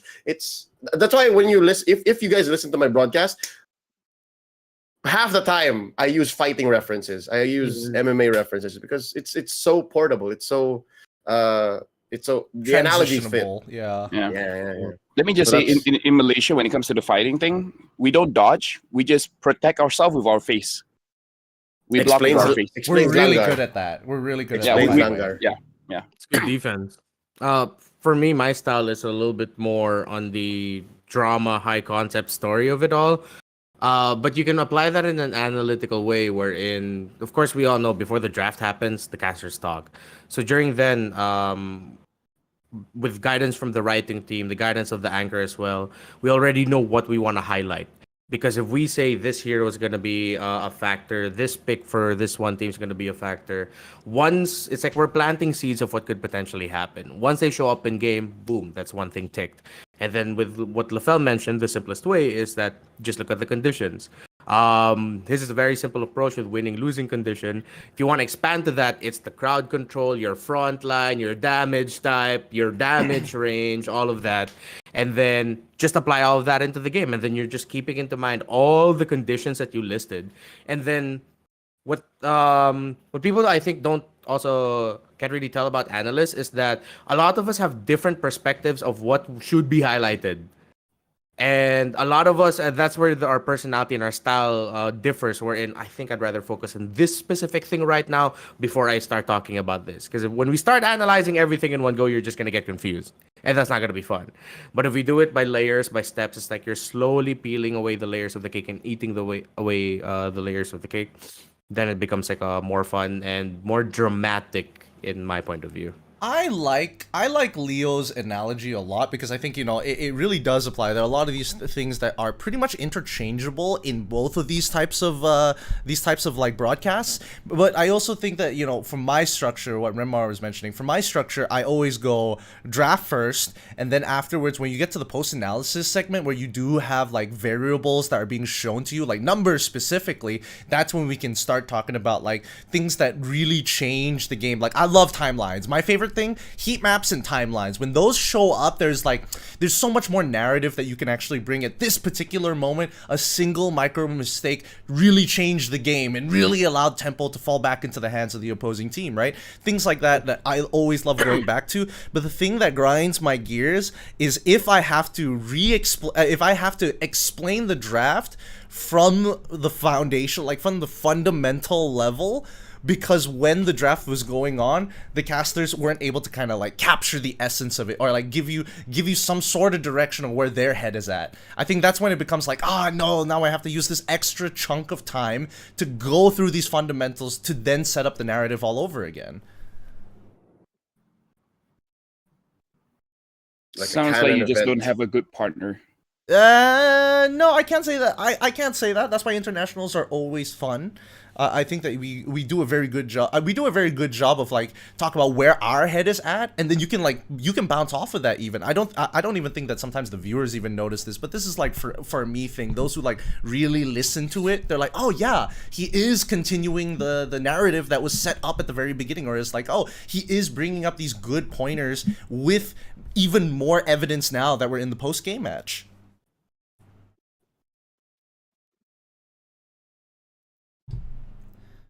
What? In terms of style, guys, sorry, I'm expanding. I'm searching for the next question, but just to expand a little bit on this question, what are your particular styles? What are your favorable things, right? What do you naturally lean into, like Renmar was talking about? Because I know Wolf, for a fact, he's a numbers guy, right? If he's got numbers to back it up, it makes him even more confident in the points and finding justification and reason for the points. For me, I actually mend my style to what Leo said before, is that for you to break the rules, you got to understand the rules. So I dedicate most of my time to understanding the fundamentals and the rules and figure out where I can break them to give the entertainment factor in the game. Because I believe in my own knowledge about the game so that I can give people substance, so people feel like they receive something whenever during the cast. But at the same time, I need to understand that there needs to be a break between all the smart talk and then bring some kind of entertainment value. So I have to understand which rule that I can break to make sure that the whole narrative of the show is not overpowering or overwhelming anyone, and make sure there are good breaks in between. Such a bad boy, LaFell. I love it. Such a bad boy. I learned that from That's Top how 30. I differentiate myself from other people. I just know where to break the rules. Oh man, he knows how to push my buttons. Oh boy. Okay, interesting. What about you, Remar? Are you still going to be leaning in towards like, do the numbers help? Do the narratives help from like the very beginning to your structure of analyzing, especially for like, we're not talking about color, right? Let's say you were doing like the post analyst segment with at M6, for an example, like how me and Leo did it for the grand finals. Oh, if we're gonna be talking about it like that, what I always taught the MDL talents is that there's always two ways to approach it. You either start with the details to build up to your big statement, or you start with a big statement and then you supplement it with your little details, and then depending on what happened in the game, and I don't know, the energy of just what you saw, the action, you'll choose about which one is the best approach. Because sometimes when you coming from like a really big game with a lot of big things happening, you want to start with the big details, already, and then you go into the smaller ones just to remind everyone these are the big beats, or then you go to the small beats into the big beats. And for me, the number, I feel like at this point, all analysts rely on the numbers one way or another. It's just that it varies into how much they actually lean into the numbers. Because at this point, it's part of an analyst's job to really be able to supplement things with numbers. It's always cool to state out facts, but just how much of it you dish out, it varies. Okay. All right. This question is for LaFell. If you cosplay Hellcurt last season, can you try to give some tips so Gideon can cosplay something? Motherfucker, this guy. Don't overthink it. The less you think about it, the better you'll be. I don't know if that's a good idea. You remember the last time we had to do like content for TikTok, and they were like, "Oh, we got to do the Squid Game trend," and mine didn't exactly follow community guidelines. Never ask for permission. It's easier to ask for forgiveness. I hate that statement. I hate everything about that statement, but it's so true. I have so many tips that people hate, but people are like, no wonder you did it and it worked. Oh my god. Like I said, I'm willing to do things that people are not willing to do because I know they're bad ideas and people love bad ideas. He's built for this generation, I swear to God. Yeah. I'm built for this generation, yeah. Without a doubt, without a doubt. Our next question goes to for all caster MPLPH. It's only one question. Has the hero chip arrived at MPLPH? No. Nope. Nope. Banned twice. You guys should see the one Homeboys played. It was very entertaining. It was very Monster. Dude. Zorn used it, and I feel like he used it the most because he literally did not walk. He just wait by every portal and he'll just make a play. Yes, Kuya. Oh, interesting. Yeah. It's so crazy. He doesn't go through the river a lot. He doesn't go through the river. I swear. Wait, so did they have a tanky jungler like a Barrett or a Fred? They had Fredrin. Well, Fredrin, okay, yeah, of course, that makes sense. Yeah, they had Fredrin for that one. It's interesting. It's interesting because during the cast, me and LaFell we were doing the bit of like, oh, I'm taking notes. This is some good gameplay of Chip. This is like the first gameplay even, which Malaysia, usually is a little slow on that uptake, but it's interesting to see a team do it quite cleanly as well, because that game was a fucking stomp. I said it on broadcast that watching this is like watching war crimes being committed, because it felt like there was no chance at a certain point. Like it was a GG, go next. For all casters, if you have 3 important items to survive a doomsday for the longest time, what is it and when it will last based on the chosen item? So an example would be you have one specific spell, one specific equipment except for immortality, one hero skill, first skill, second skill, or ultimate. I don't think I understand. So essentially, No, it's like, yeah, you pick 3 things of those categories to take with you to survive. Like what, MLBB stuff or what? Yeah. Yep. So one battle spell, one item, one skill. one skill. Oh, okay, got it. Immortality cannot be the equipment, and I don't think there's any limitations on battle spells and as well as hero skill, because I know my answer. Then give us your answer. My answer, specific battle spell, Arrival. Fuck this desert planet, I'm going home. I'm going to visit my friends in the PH or sometimes in Indonesia. Doesn't matter with Arrival, as long as there's a tower there, I'll be there, baby. For equipment, I feel like Sky Guardian's helmet would be a good time, because even if I am dying of cancer, I will still push through. I don't have a choice but to push through the pain. I don't have the willpower to do it myself, so I need an item to do so. In terms of hero skill, I would like Rough Waves from Kadita.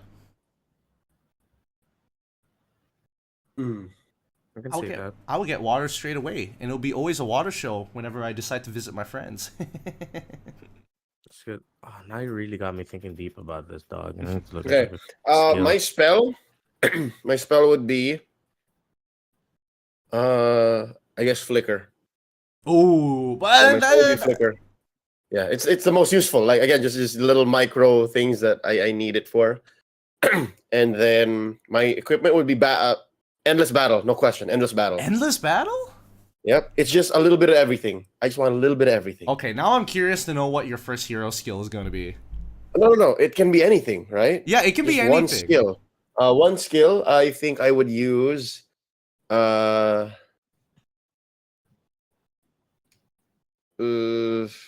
Shoot.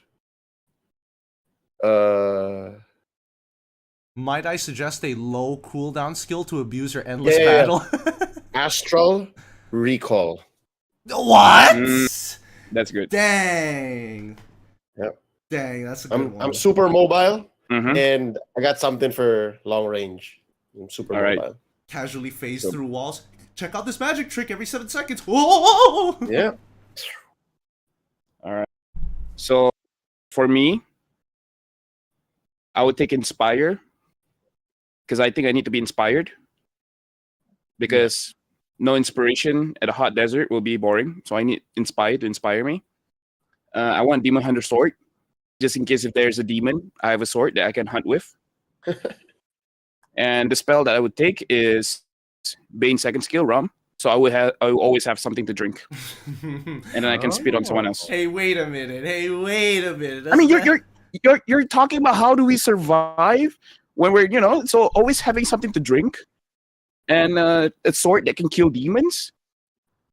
It's a perfect combo. I don't know. Religious texts are telling me otherwise. You should No. drinking Here's the thing: rum. if you have nothing else to drink, That's it's true. not haram. Damn, I'm the radical in this situation. God See? damn. I study my books. Well played. I told you. I learned the rules, so I know where to break them. Darn it. Guys, let's go party. Proceeds to go to a desert island. We've got nothing else to drink but this rum. What about you, Reptar? I think I get Diversion, Lois Ultimate, get a Fleeting Time, and then what else am I missing? The item. No, the item. The battle spell. Do I have the regen that's with every hero Revitalize? or not? Wait. Revitalize. Do I have not Oh, not the regen thing. Yeah, the little button you press just to heal. I think that would count, right? That would have to count, right?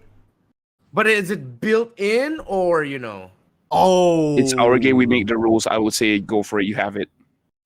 Oh, if I already have it, then I'll get a rival too. I'm just gonna be going everywhere like you. I like the idea of the Gideon pose, but I I'll like use it. it with Diversion Ayy. and a rival. Ayy. And he gets in on shorter cooldown when our rivals together collectively are on cooldown. I respect that.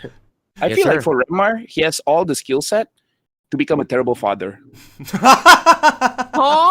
I'm going to get the milk. I'm in gonna get- yeah, Indonesia.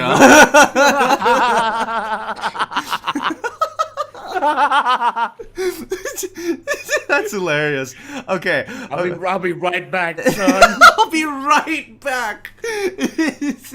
Oh boy. All right. This next question, there's a long list which we will like power through that one real quick.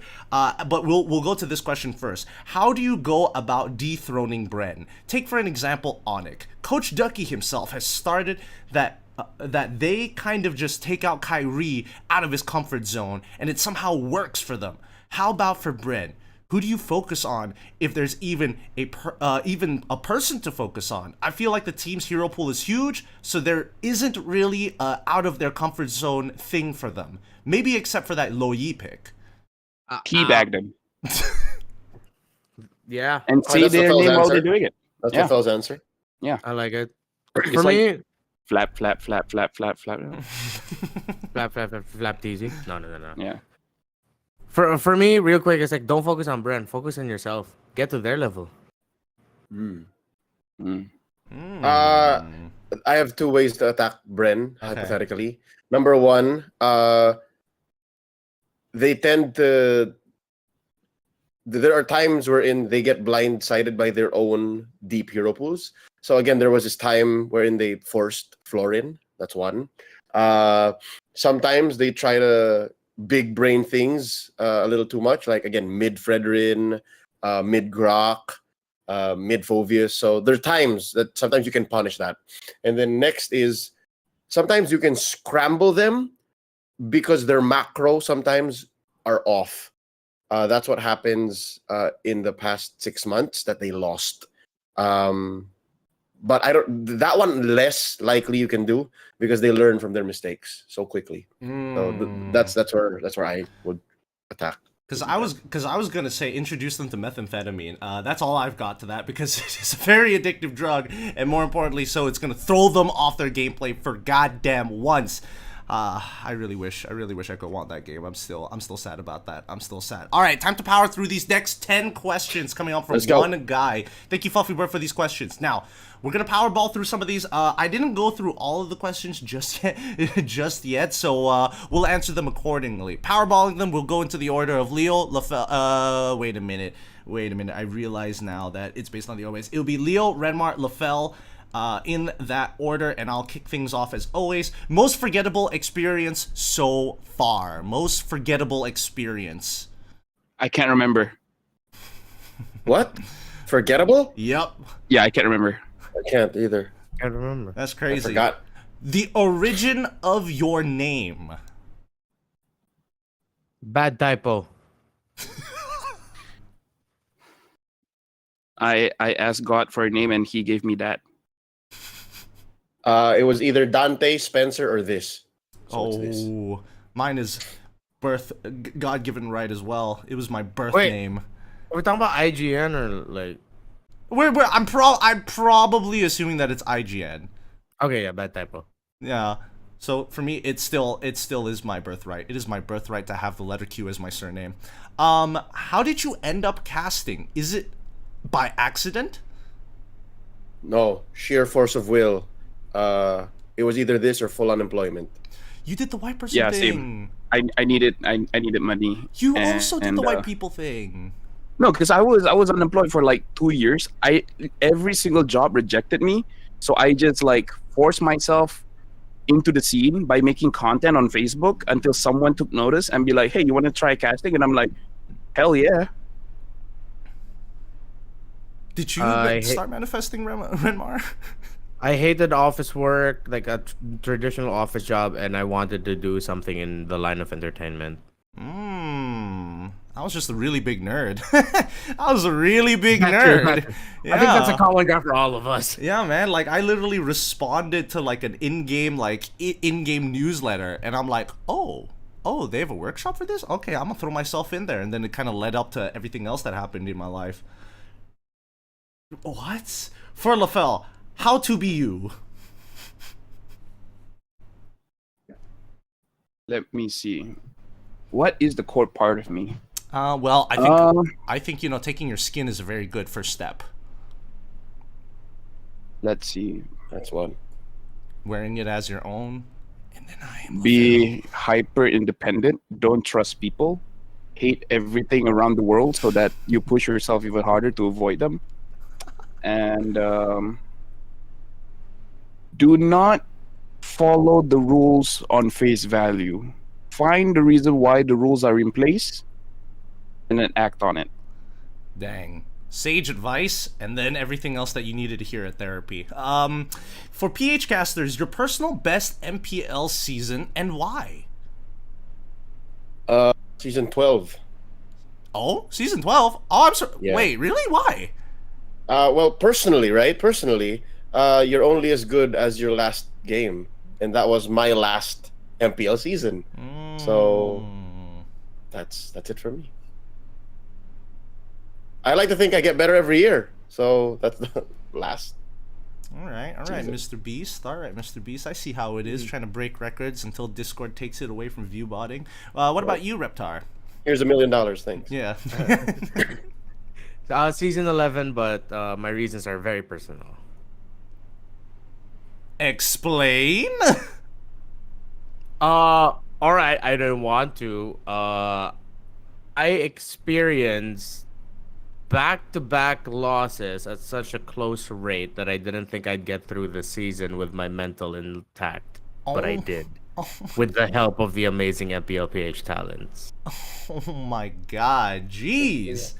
Oof. Ooh. Heavy stuff on that one. Is there a point in your career where you want to stop? Like, I'm sick of this scenario. Yes. Yes. Yes. My brother in arms. I mean, who doesn't? My brother in arms. We all know that this is time limited. We all know this is only going to be a good time. For how long, we don't know, but we'll enjoy it while we still have it. Yeah. I think it might be a biannual thing, like twice a year. I'm just like, is this even worth it?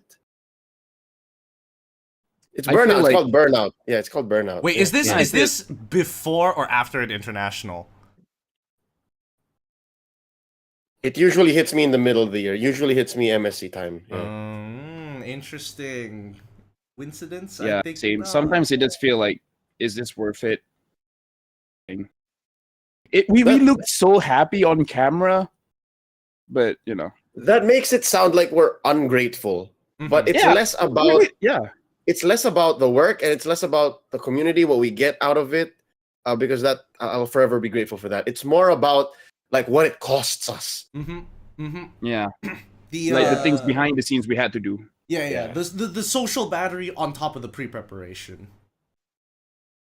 Yeah.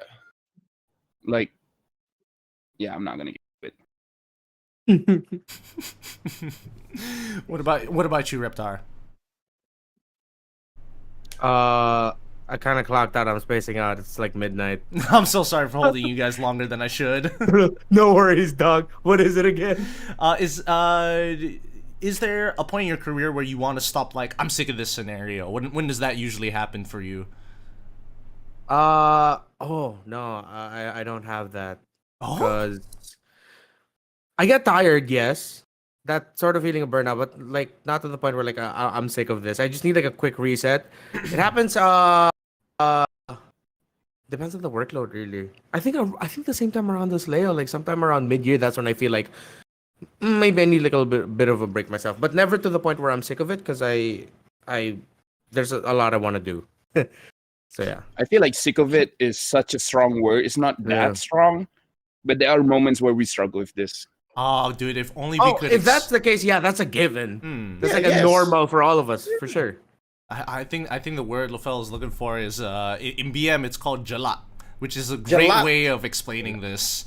Jalat bangit. Yeah, when something is like too sweet and it's basically saturated in your mouth that you're kind of like but you still like it, you'll still drink it like the following day, but like Yeah. for that moment it feels like that for sure. And man, post event syndrome depression is so real, dude. Dude, Oh, that's so my bad. God. After That's M5, so I was bad. so sad. Right? Oh, dude, Yeah. that's the real shit.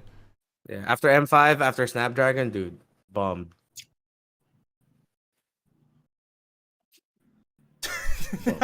Sorry, I thought Leo had something to say when he was messing with the mic. No.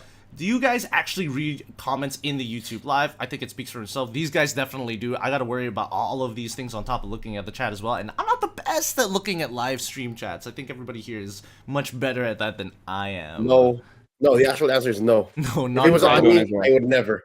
During broadcast? Legit, I feel only Mirko does that. Yeah. To be honest, they've actually told us to start doing that, but I hate it. Oh, I'm with you. I'm with you on that one. I feel like I just want to focus on the game because sometimes when you like multitasking, it kind of like you're trying to chase after two chickens. Oh wait, no. You know what I mean? It's like you're trying to chase for two things and you'll end up being 50-50 in both of them. Yeah. Yeah. If you're good with it and you enjoy it, then sure, that you do you. But I personally would also like to just focus on this show. You know, to be fair, I used to look at the YouTube live chats at times during broadcast, but like this is like MPL MY season like 2 or 3, right? And then a couple of internationals later, you kind of notice because a bit during that era, during the era of like Indonesian dominance to a certain degree, the two biggest were EVOS and RRQ, and all you would see is EVOS Roar or Viva RRQ, and then eventually it transformed into Pinas Lang Malakas, and just it is just the copy pasta every single time, and that's when I decided like this isn't worth it anymore. I don't know if it's changed enough for me to like look back at it, but it's gonna be a hard habit to rebuild in myself. The last time I did it, it got to my head. Wait, to the what? point where it's like I'm way too entertaining and not analytical enough. So I'm sacrificing one aspect of my performance for the other aspect. So I kind of didn't like that as well, because I feel like, how do I explain it? I don't know how to explain it, but it's like I'm pandering too much, and I kind of feel like unprofessional, and at the same time I feel like I don't know. I feel like less good at my job. Like I feel more of a streamer than I am a caster. Same. And I'm a shit streamer. Okay, the next question is the prime of MLBB pro scene for you guys personally. I'm not particularly sure what direction this means or what do they mean exactly by prime, but I'm guessing it's like the ideal pro MLBB scene for you guys, or what that would look like in your minds.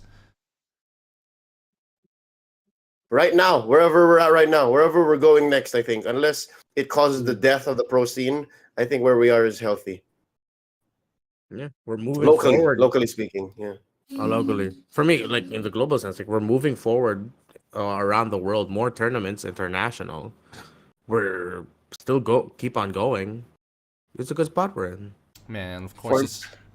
For me, it's kind of not answering the question, so I'm gonna adjust the question a little bit. Mm-hmm. I feel like MLBB got good when we're starting to have roles. When we have the jungler, when we have the gold laner, when we have the EXP laner. Yeah. That's where he got solid. Okay. I like that. I like that a lot.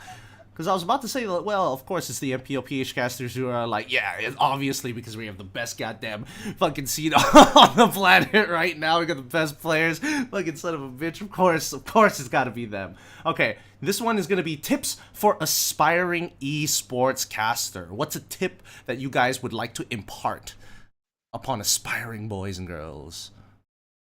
In anything, not just casting, learning is the best thing, and the best way for you to learn is when you're humbled. So be humble and learn. Okay. Be patient and fail.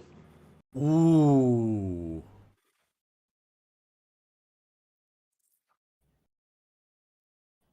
If you think you're the best, then you're never gonna be the best. All touching around the same points. I think I'm gonna go with learn to listen. Learn to listen to your co-caster. I think that is one of the bigger aspects. One of the bigger aspects. You learned a lot from your co-casters, and I think being able to play off of it is a really important skill in this space, because I feel like everybody knows how to be able to like maintain a spotlight, but to be able to elevate that to the next level, I think that's where most people are going to struggle, and that's why it's like, oh, why don't I sound like these guys, or how do I like sound more professional and things like that. I think that's one of the few aspects that I'm looking for in people when they are, if I'm predetermining if they want to become the best in the business. It's so weird. Most of our answers are the same. It sounds almost personal. I mean, It's like we do it for a living. that's crazy. Yeah. Imagine getting paid to talk about children's video games live to thousands of people. On their phones. Come on, Come on, a mobile pipe game? dream. What? Angry Birds esports? Just wanted to say I love you all, and we thank your dedication in casting MLBB. Keep up the good work, guys. Thank you for Thank you. entertaining us online, fans. Remember, all your efforts are deeply appreciated by MPL fans. And that is the final words here and the final question we are going to be taking here so far. Thank you once again to my boys here for taking time out of your day, staying like way longer than you honestly should for this particular segment. And I appreciate it. You can follow Leo at LeoCast. You can follow LaFell at LaFell. You can follow at Reptar at Renmar At Esports Reptar. Esports Reptar. No, but it changed for one. One of them. I can't remember which platform it is. I'm a bad host. I should have had this Way on the back. side. It was way back. Darn, missed my opportunity there. But please follow them. Make sure you leave a like if you do enjoy the content, guys. If you want to become a member as well, you can easily subscribe to the channel. Or if you want to be have some potential special benefits like using some of these cool stickers, if you see in the chat, you can access them by becoming a member of the channel as another way to kind of support the content that's happening. Let us know. Come join into the Discord. What other people that you want to see come onto the podcast? What other topics that you guys want to have a little bit of a chatter about? And the very least, the talents here, the questions that we do after the show. Thank you so much once again.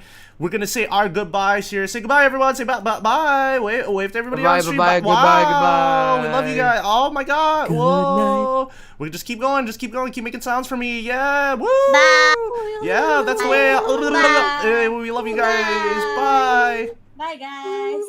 Bye. Woo. Peace.